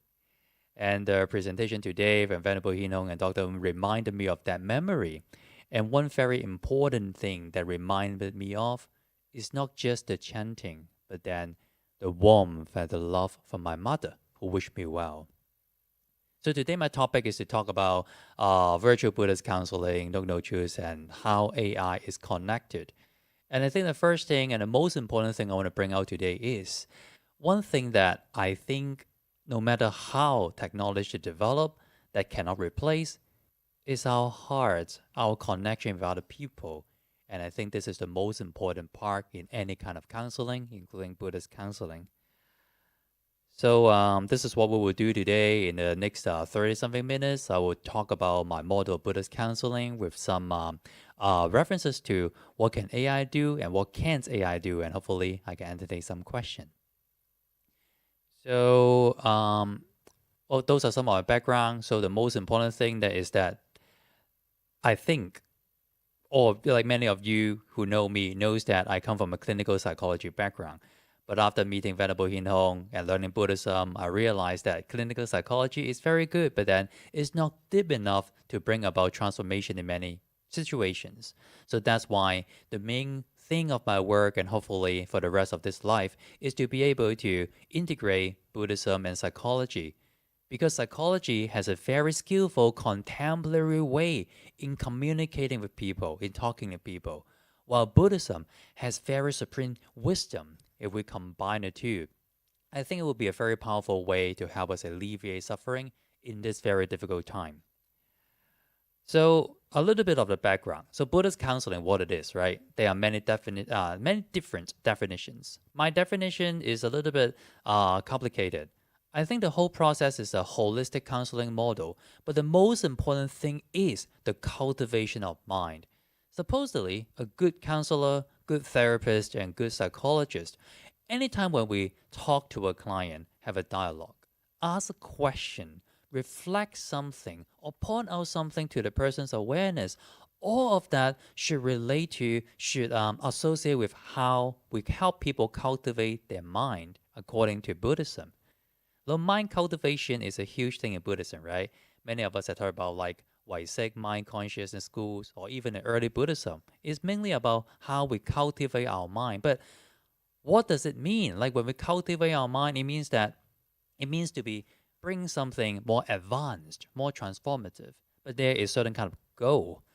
The easiest way I can explain today is that I think a main cause of human suffering is how we cling on to the notion of self, or how we cling on to a notion of self through the 5 aggregates. So basically, we hope to be someone, we hope to exceed, and we fabricate and sustain and create a certain identity of who we are, right? So if I ask, who are you? Just like the 参话头, right? Who are you? Then something will come up. My name, my relationship, my achievement, my identity. And all of them is nothing more than a story that we fabricate and continually fabricate. And then we hold on to the story believing that we are the main character, and then we exist. So those are usually how we work and how we give rises to all the problems that we experience. Oh, my role as a teacher, then my students need to be nice and have to be writing good things about me in evaluations, right? Or my role as a husband, then my wife should make dinner for me. Or my role as a mother, my children should be respectful. Or many things. Without our conscious awareness, we keep defining our role and holding on to that to persuade ourselves that, oh, I don't need to be afraid. I can be there. I exist. But this kind of illusionary existence is basically what makes us suffer and suffer again. That's why the goal in Buddhist counseling, from my perspective, is to help clients see how we fabricate the whole world, what is reality, so that we can ease or even let go of certain kind of notion that we have been holding on to, so that we can be flexible, so that we can feel like, well, basically, we don't have to hold on to anything. Just this moment is nothing there, and having nothing is actually peaceful, equanimous. So the objective is, how can we cultivate someone's mind to reach that level? And the intervention that I use and develop and summarize is called no choose. So basically, this is a more complicated way to talk about what is a human being and why do we suffer, right? So all the things happening in the world. Anyone know about the concept dependent arising or dependent origination? Yeah? So all the things in the world, outside of ourselves or inside of ourselves, everything is dependent originated. Everything is dependent co-arising. Paticca samuppada, meaning that everything, you know it or not, those are different causes and conditions to give rise to something. And causes and conditions always change, and that's why that's impermanent. All the things keep changing, arising and ceasing. That's the nature of things. Objectively, things are configured due to the law of dependent origination. But inside our mind, we don't like impermanence, right? So how many people here have ever been in love or get married? Anyone? Oh, sorry, Venerable. Yeah, okay, I feel. Okay. Sorry, Venerable. And Venerable, you don't have to answer. They just need to observe what happened in your mind. Anyone, when you start a relationship, the first thought is, relationship is impermanent. The diamond ring doesn't mean anything. Marriage is impermanent. No, right? Usually we don't think like that. We would think relationship is permanent. There is something called happily ever after, which is the biggest lie of all time, right? But our mind doesn't like that. Our mind keep on fabricating and continuing certain kind of fantasies so that we feel safe. So we call that when anything that come into our body, we have our perception, and there's something called first configuration. Based on experiences, we come up with some label to make sense of things. And very quickly, our ego consciousness arise, become the second configuration, so that there's a notion of self to try to form a relationship of what we have experienced. So say like, what is this? This is a phone, right? We all have a smartphone. So if my phone dropped and break, how would that make you feel? Nothing, emptiness, nothing much, right? But if I come take your phone and drop it and break it, how would that make you feel? Anger, aversion, dosa, right? All the proliferations of life, you need to pay me back, you know how expensive my phone, all the data is inside. But the phones are just phones. By nature, they are dependent co-arising, right? They doesn't have any true nature. It's not something really existing. But inside our mind, whether I drop my phone or your phone, our feeling, our emotions, our stress are totally different. Why? Because of clinging. Because we hold on to the phenomenon. Because they're subject of I, my phone, and this is mine. I need to relate to that. I think this is mine. I have control. So every time when we feel that we have control over things, usually this is the starting point of problem. But then we use our subjective perspective to try to control things in our life so that we think that, when I have that, I will be satisfied. Or there's something I don't like, I push that away. When I do that, I will be happy. But basically, that never brings us happiness. So I think this is a little complicated, right? Let's take a simple way. So I view. So how do we see things as I? How many people see football or soccer here? Anyone? Anyone like soccer? No? Okay, a few of us. Okay, good. And Dr. Gao, not just like this watch soccer match, he is very good in a soccer field. So I view, if we put it in a soccer, it means that certain kind of players in the world, everything is about me, very self-centered. Cristiano Ronaldo, right? Sorry for any Cristiano Ronaldo fans. It's me. I win, it's me. I lose, it's me. Everything is very self-centered. Then what happened? Great amount of stress. I have to be responsible for everything. I need to push myself to the limit to feel that I have total control, or else I'm a total failure. Do you want a life like that? Is there suffering? There's a lot of suffering, right? Well, like other kind of players, right? It's not just I don't know Messi. It's about we as a team. I can pass, we win together, we lose together, so that we feel better, right? So I see like some of the people smiling. You guys are Messi fans, right? Yeah, Messi. Except like how he didn't play in the Hong Kong match. I love him a lot. Messi, we. So that we dissolve a little bit of the I-ness to the we-ness, which is better. But is that a letting go of self-identity? Is that letting go of clinging? I don't think so. When we think that there's a non-I, it's almost like when you are watching a soccer field, watching the players playing without any attachment, without any identification. Just like when you see a movie playing, but you don't see it, it's just a movie playing by itself. Just like the soccer players playing, winning or losing, just a phenomenon, but no I in there. So basically, one of the things that we want to learn to do, that non-attachment, is to be able to step back, to realize that, the I want to hold on to there, and it brings me suffering. Can I ease that and step back and just know and see what happened without personalization or identification? But it's very difficult, right? Very difficult. Because we have a habit of believing that I am involved. This is me. So when we see lightning, how many people have seen lightning? You've seen lightning, right? How many people, when you see lightning, the first thought coming to you is that, there must be someone behind the clouds doing the lightning. Maybe Thor, right? Thor is hitting something, the lightning come up. Anyone think like that? No, right? Okay. But when nowadays, like, we also have a lot of AI robots that can do a lot of things to communicate, to do math, and do a lot of human tasks, even like shooting basketball, those kind of things. Anyone would think there's an I as a soul inside those robots. That's why they move. No one would think that, right? But why is it that when we are talking, when we are in love, when we are working, when we're being criticized, we would think that this is me, this I am, this is myself. Why? This is a habit. This is a cognitive schema, like Venerable Hinong said.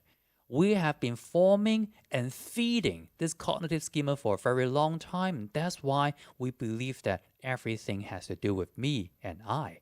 And that's why we have an illusion of control and existence. And part of us like it regardless of how much suffering it brings to us. And that's why it's difficult. So one thing is to help the client see what is a non-self. Is there any way that we don't have to be I, we don't have to hold on to it, and then to feel the peace from that, and to know I don't have to exist in the way that I want and I'm okay about it. So this is the no choice model I was talking about. So basically 3 things, 3 big concepts. And I would say it aligns with most of the Buddhist practices or like Buddhist counseling model that you do. It can just sleep in very well. So first of all, note. Note is basically to see, to feel, to be aware and understand. For example, at this moment, are you able to notice what does your mind say? Are you able to notice how does your body feel sitting here? Or more detailedly, what about your shoulders, your back? How does it feel? So all those kind of attention to our body and mind is to note, to understand. For example, some of us feel that, my shoulder is a little tight, I need to move it. Or my back, I have been leaning too much, I want to sit up more straight. So this is noticing what happened in your body or even your mind. Most of our time, we are not aware of what is happening in our mind and body. Where does our mind go?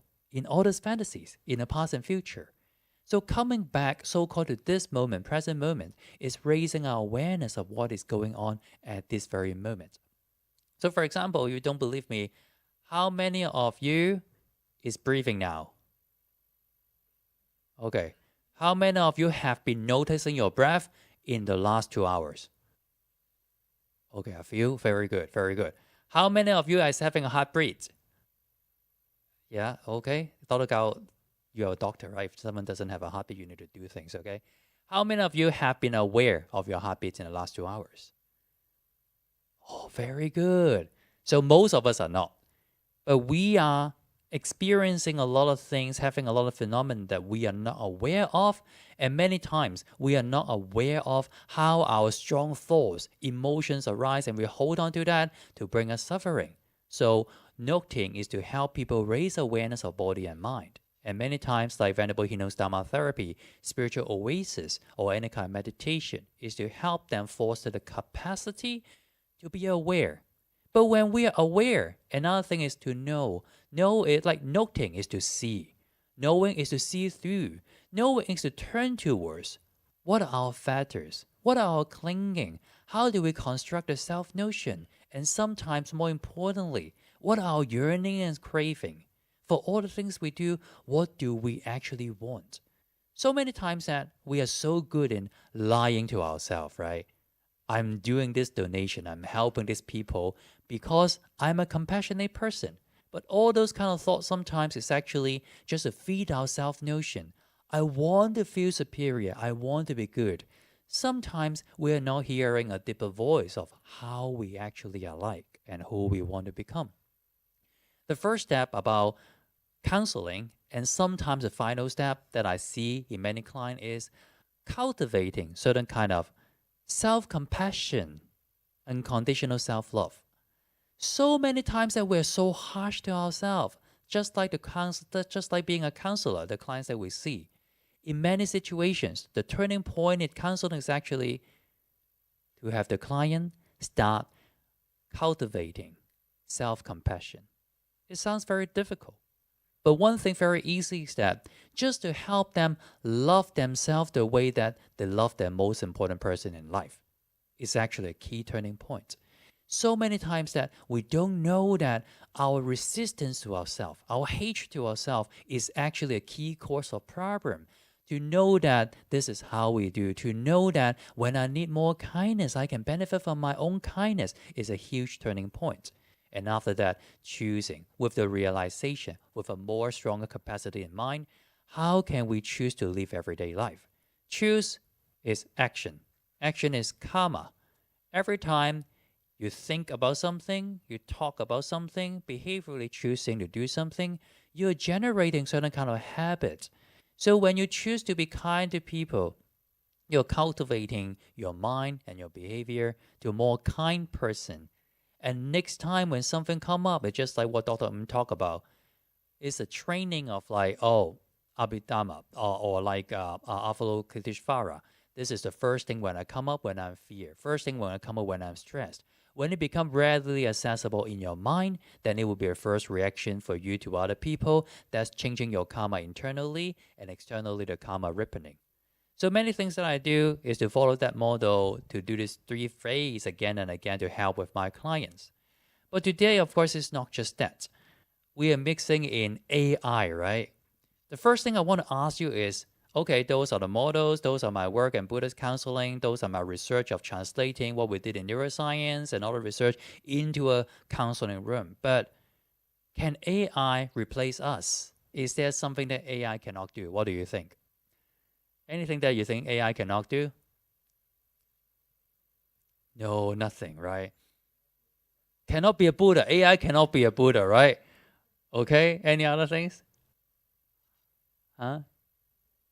Conceptual?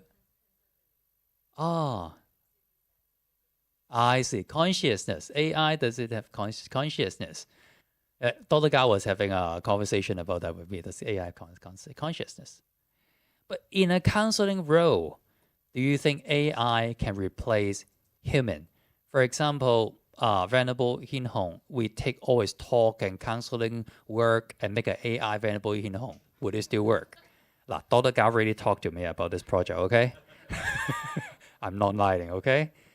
Does it still work? Yeah, no, maybe. We don't know. Well, let's talk about it. Huh? Why not? Why not, right? Okay, why not? Yes or no, we don't know. Okay, so to answer that question, I want you to think about another thing. When you are in suffering, we have all been suffering, Ron, at least sometime in our life, right? Everyone have suffered here, right? Yes? Yeah? Suffered? Yeah? First noble truth, supposed to be universal. We all have suffering. When you are in suffering, what kind of counselor do you want to see? How is a counselor like? What kind of counselor do you want to see? What characteristics? Compassionate? Yeah, compassionate. Doesn't have to be good looking, right? But compassionate.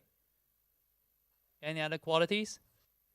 Patient, very good. Patient, compassionate. Any others? Wisdom, wise, patient, and compassionate. Okay. Right view. Wow. Wow, very deep, very deep. Right view. Yes, the forerunner of all the noble path, right? Okay. Wise, right view, compassionate, patient. So those are the things that you need to feel from a person. Like Dr. said, AI may not become a Buddha. Those are the things that you need to feel from a person. So think about when you see the presence of a person, how does that make you feel? Do you want to see a counselor like this? What's wrong? Huh? No? Why? Yes? Oh, yes? Oh, okay, good. There's certain kind of human presence, certain kind of connections, or certain kind of things that we read, we feel from the person that makes you feel soothed, makes you feel comfortable. Well, from my view, being a Buddhist counselor, we become the object of meditation for our client. We become what they focus on from how we talk, how we guide. It's just like when they meditate, They guide their mind to focus there, not so attached or easing. We are doing the job for them. So we become the object of meditation. Imagine if they are your object of meditation.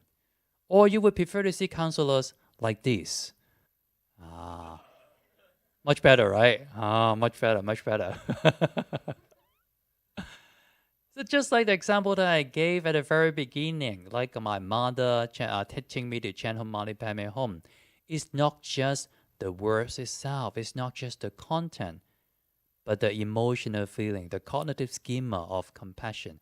From my mother to Guan Yin Avalokiteshvara, everything becomes part of the concept into our cognitive schema so that we can foster a wholesome mind state. Okay. So, for example, but you may say that, okay, but AI is so good now, right? Do you think that you can be better than AI, George? Well, I'm not saying better, but maybe different. So, for example, let's do it, okay?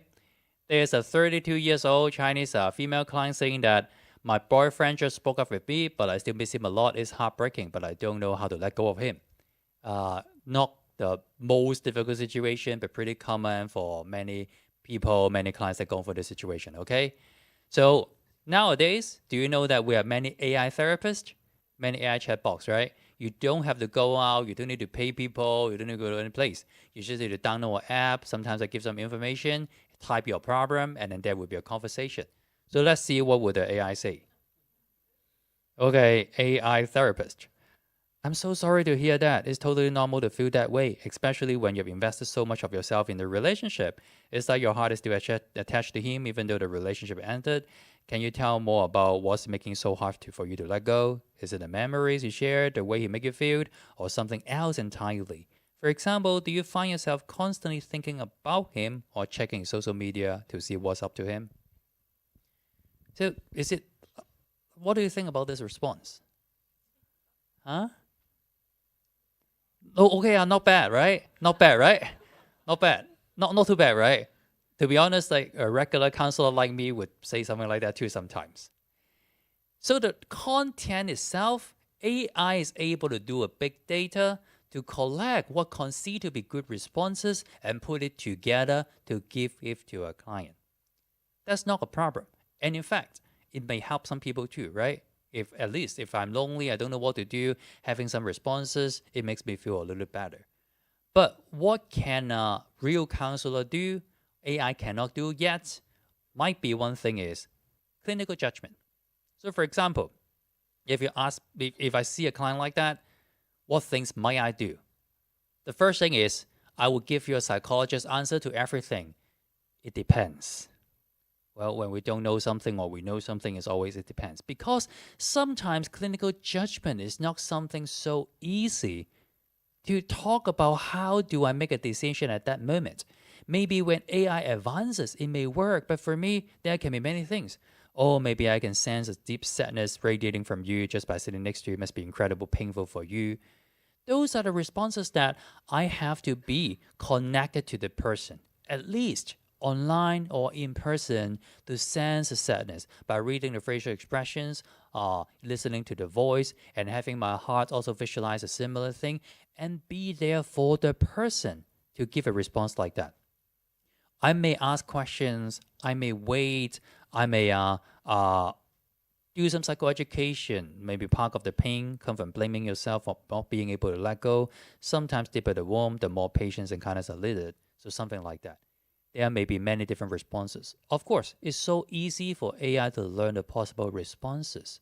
But I think the two things that for me AI still cannot do is, first, how to establish that human connectedness. Because many times healing doesn't just come from knowledge and concept. It comes from human relationships. Second, making a good judgment to guide the client deeper for different reflections, different insights is something very complicated because AI at this age, from my understanding, they have not mastered certain kind of true empathy to understand a person's emotions.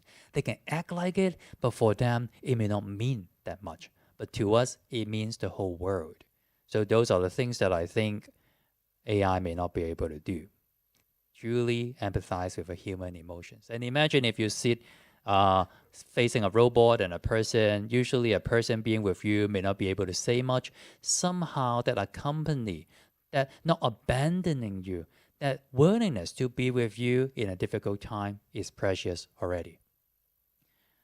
Well, but of course, we need to talk about the contrary, right? What can AI do?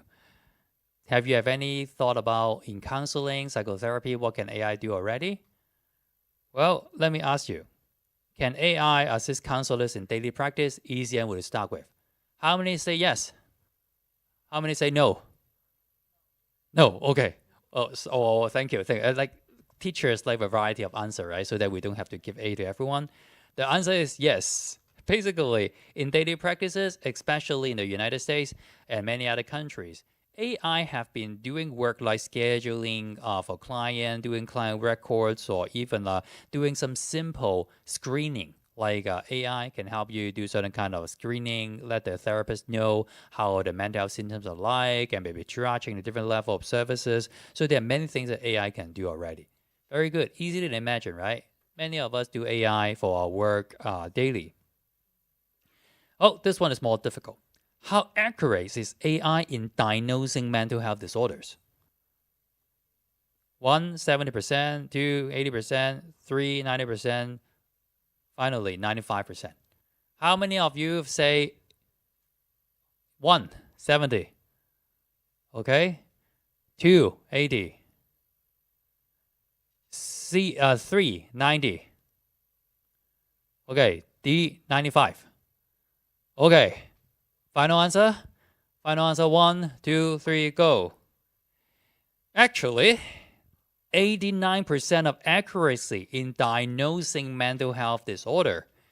And some researchers suggested that AI can remove a lot of human biases and stereotype in our assessment, which can be very powerful.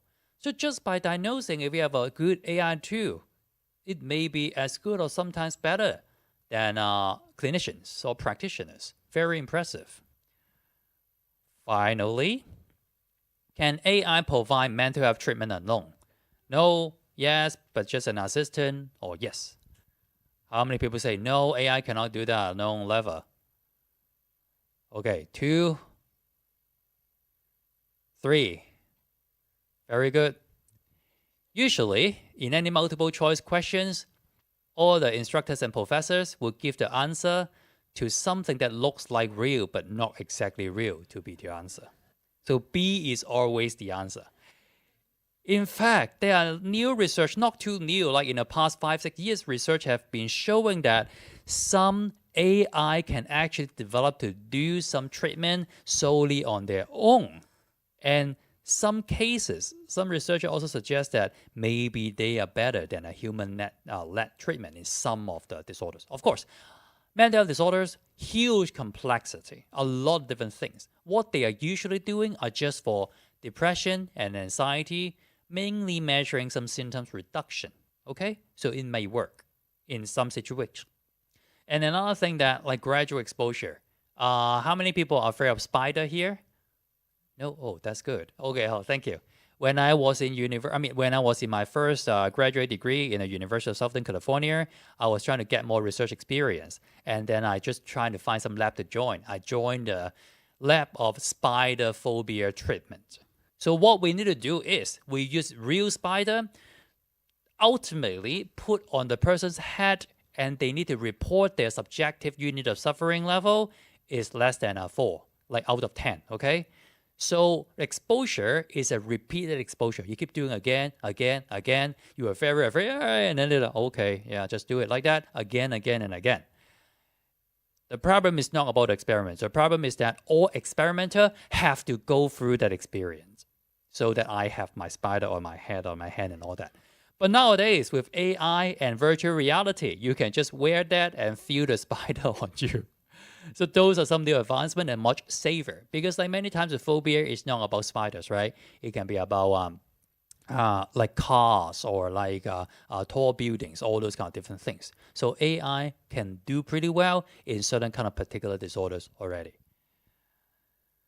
Well, again, what can AI do? Just now I talked about like many great things that AI have done, right? I still think that a deep level of counseling for sustainable transformation is pretty difficult because we require genuine compassion with the wisdom and right way to do that, right? This is the first thing I don't think AI can do. Second thing, this is even more important, not just about counseling, but for us as Buddhist practitioners. Nowadays, we have been relying on AI in many things. We almost feel like AI can do most of the things for us. Creating a PowerPoint, writing a letter, or like designing poster, different kind of things.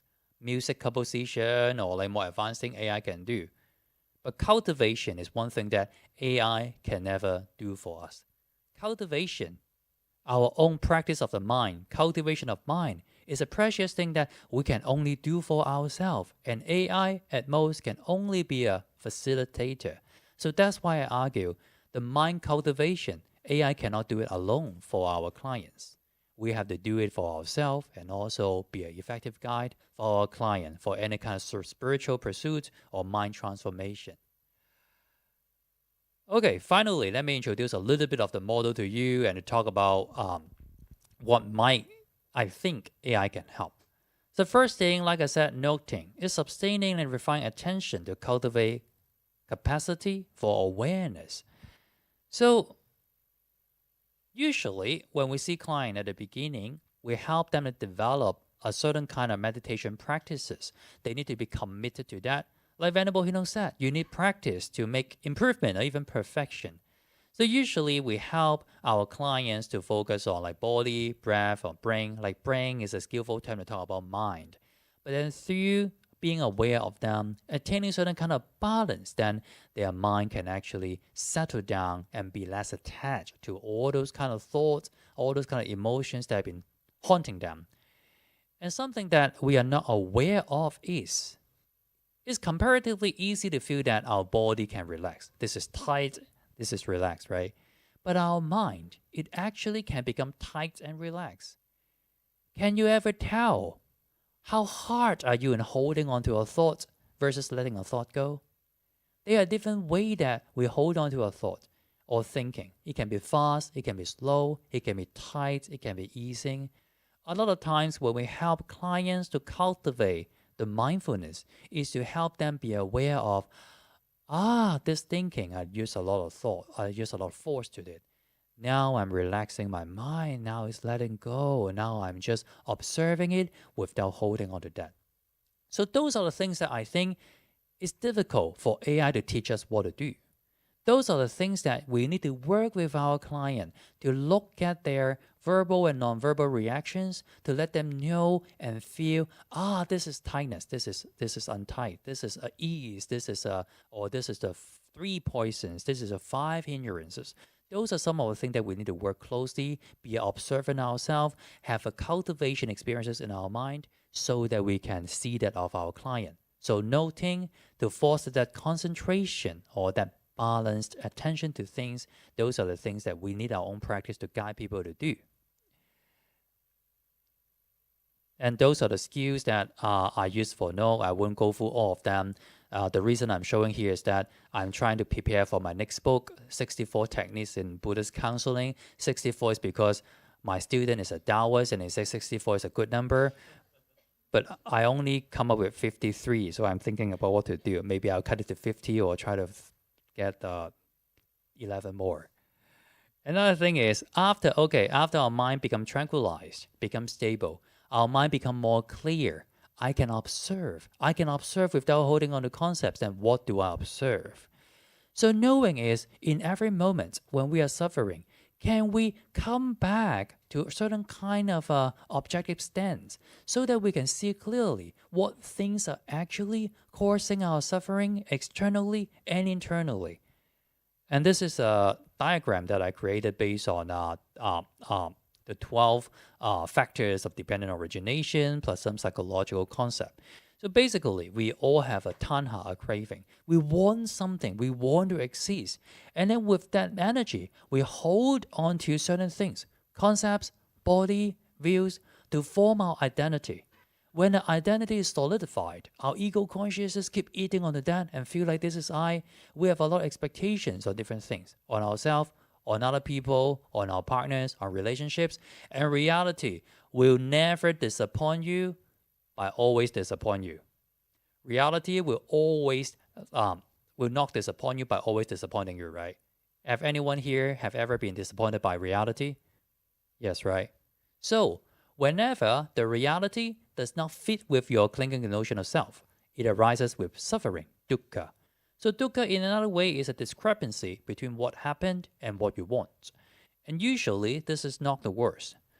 The worst is we try our best to hold on to and fabricate and reject and control reality that causes even more suffering. So to know simply is to see through. For this behavior, for this suffering, for this relationship, like how come I cannot let go of how my parents do not recognize me? How come I don't let go of the breakup? How come I'm so sad and so angry about having this cancer? All those kind of things we can trace back deeper to what are our yearnings and how do we hold on to as ourself. Once we see through, those are my reasons. Those are the things I cannot let go. I just really want that, but do I have to have that? Again, I just really want it, but I don't have to have it. When we have realization like that, then this is the first step to accept and let go. Accept and let go. And then those are some of the skills that I use and try to develop to help clients become more non-attached to things that happen to them. And like Venerable Hinong said, there are many different types of meditation. So finally, after I have awareness, then what do I do? Because coming back to life, moment by moment, we make a lot of decisions in between any kind of thought. Do I think? Do I not think? Do I think deeper? Do I not think deeper? Do I reject? Or do I pursue? Or do I let go? Or simply, do I choose to be kind to myself and other people? All those kind of things is a new decision point or potentials, because we all work in a way of samsara. It's not about life and death, but we are all repeating certain kind of patterns again and again.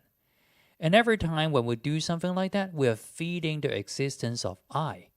When we are able to notice how we are feeding the existence of I, we can pause and think about, do I want to feed that again? Well, I want to protect something. I don't want something to change. It sounds to be nice, right? But actually, it may be a sign of aversion. I'm rejecting something because of I don't like it. Then when I feed my aversion by resisting something or protecting something, I'm feeding the existence of a certain kind of self that perpetrates my suffering again and again. So noting is to know that this brings me suffering. Let me calm my mind to look into it. Knowing is, those are the reasons I feel like I have to exist in a certain way, or I really want this. Choosing is, maybe at this moment, I try something different. When I see, say like a supervisor, a father, a mother, a boss that always irritate me, can I choose to do an experiment? I have always fought back, but this time I try to be super nice. Or like, I've been super nice, but can I try to say something back? And all of that is about breaking our habitual pattern so that we don't log in the same samsara. And every time, we are keenly observing again and again to see whether the outcome brings us more suffering or less suffering sustainably. And every day, our mind is doing a new experiment to observe itself, to see that, when I think, speak, and act in this way, it actually makes me and other people less suffering. And then I will continually do that until it becomes a habit, and then the samsara and karma exchange. So, thank you, Siri. Yes. See, this is how AI support our work, right? Listening to me. So finally, just want to say that this is a book that I published, and the reason why I'm kind of like sorry for the commercial time, Dr. Gao, is because that if I want to publish the next book in the techniques in Buddhist counseling, the sales need to be better for this one. And now it's being translated in Vietnamese. It will be sold in Vietnam and internationally in other places. So because of that, if you're interested, you can take a look. And this is all for my presentation. And I just want to iterate one point. Coming back to the story of my mother, I hope that it resonates with you. Guan Yin, mother, Venerable Hin Hong, any important ones in our life, the reason why we love ourselves, the reason why we're able to change, the reason why we don't give up when they are suffering is because of that compassionate connection. And this is something so precious that no matter how technology advances, don't lose that. Always cultivate that to connect yourself with all other beings. Thank you.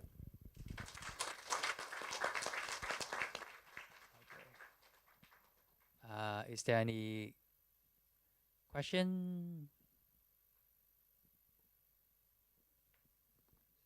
哦，蘇我講，我刪咗添。誒唔緊要啦，我哋咁樣得㗎啦。No, okay. If no Any question, question? maybe we're hungry for lunch, right?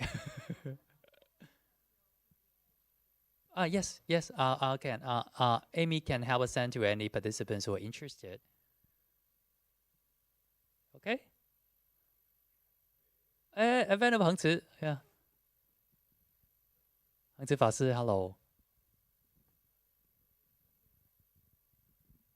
Dr. Judge, I want to ask you one question. For AI advantage, I think nowadays AI they collect a lot of data from us. Like for example, AI knows what I have purchased on Taobao yesterday. So they collect so many things what I went yesterday or last week. The AI all knows. So do you think this is an advantage of AI compared to us? To be honest, I think AI is much more capable than us in doing many things. In preparing for this study, this presentation, I'm looking at like new advancement of what AI can do in replacement of counselor. And I have a lot of memories about how, wow, when we were a student, studying, memorizing on diagnostic menus, or like being a trainee, learning to diagnose, or doing the psychometric evaluation, testing IQ, those kind of things. Those are such a tough things for us. But we thought that after we mastered that, I am a psychologist and help people. But nowadays, AI may be able to do better than us and will do better than us in the future. So I think, yes, those are the advantages. Those are many things that AI can do what we cannot. And that's why what we are unique is even more important. Again, I cannot say more. It's still the compassion. From our own cultivation to our connection with other people to make people feel that they're really being understood so that we can guide their cultivation of mind to bit by bit liberate from suffering. I still don't think AI can replace that totally. I think AI can be a good assistant. Perhaps if we use it well, it can be a good facilitation for us to become a better cultivator and better counselor. Yeah. Thank you. Thank you for coming.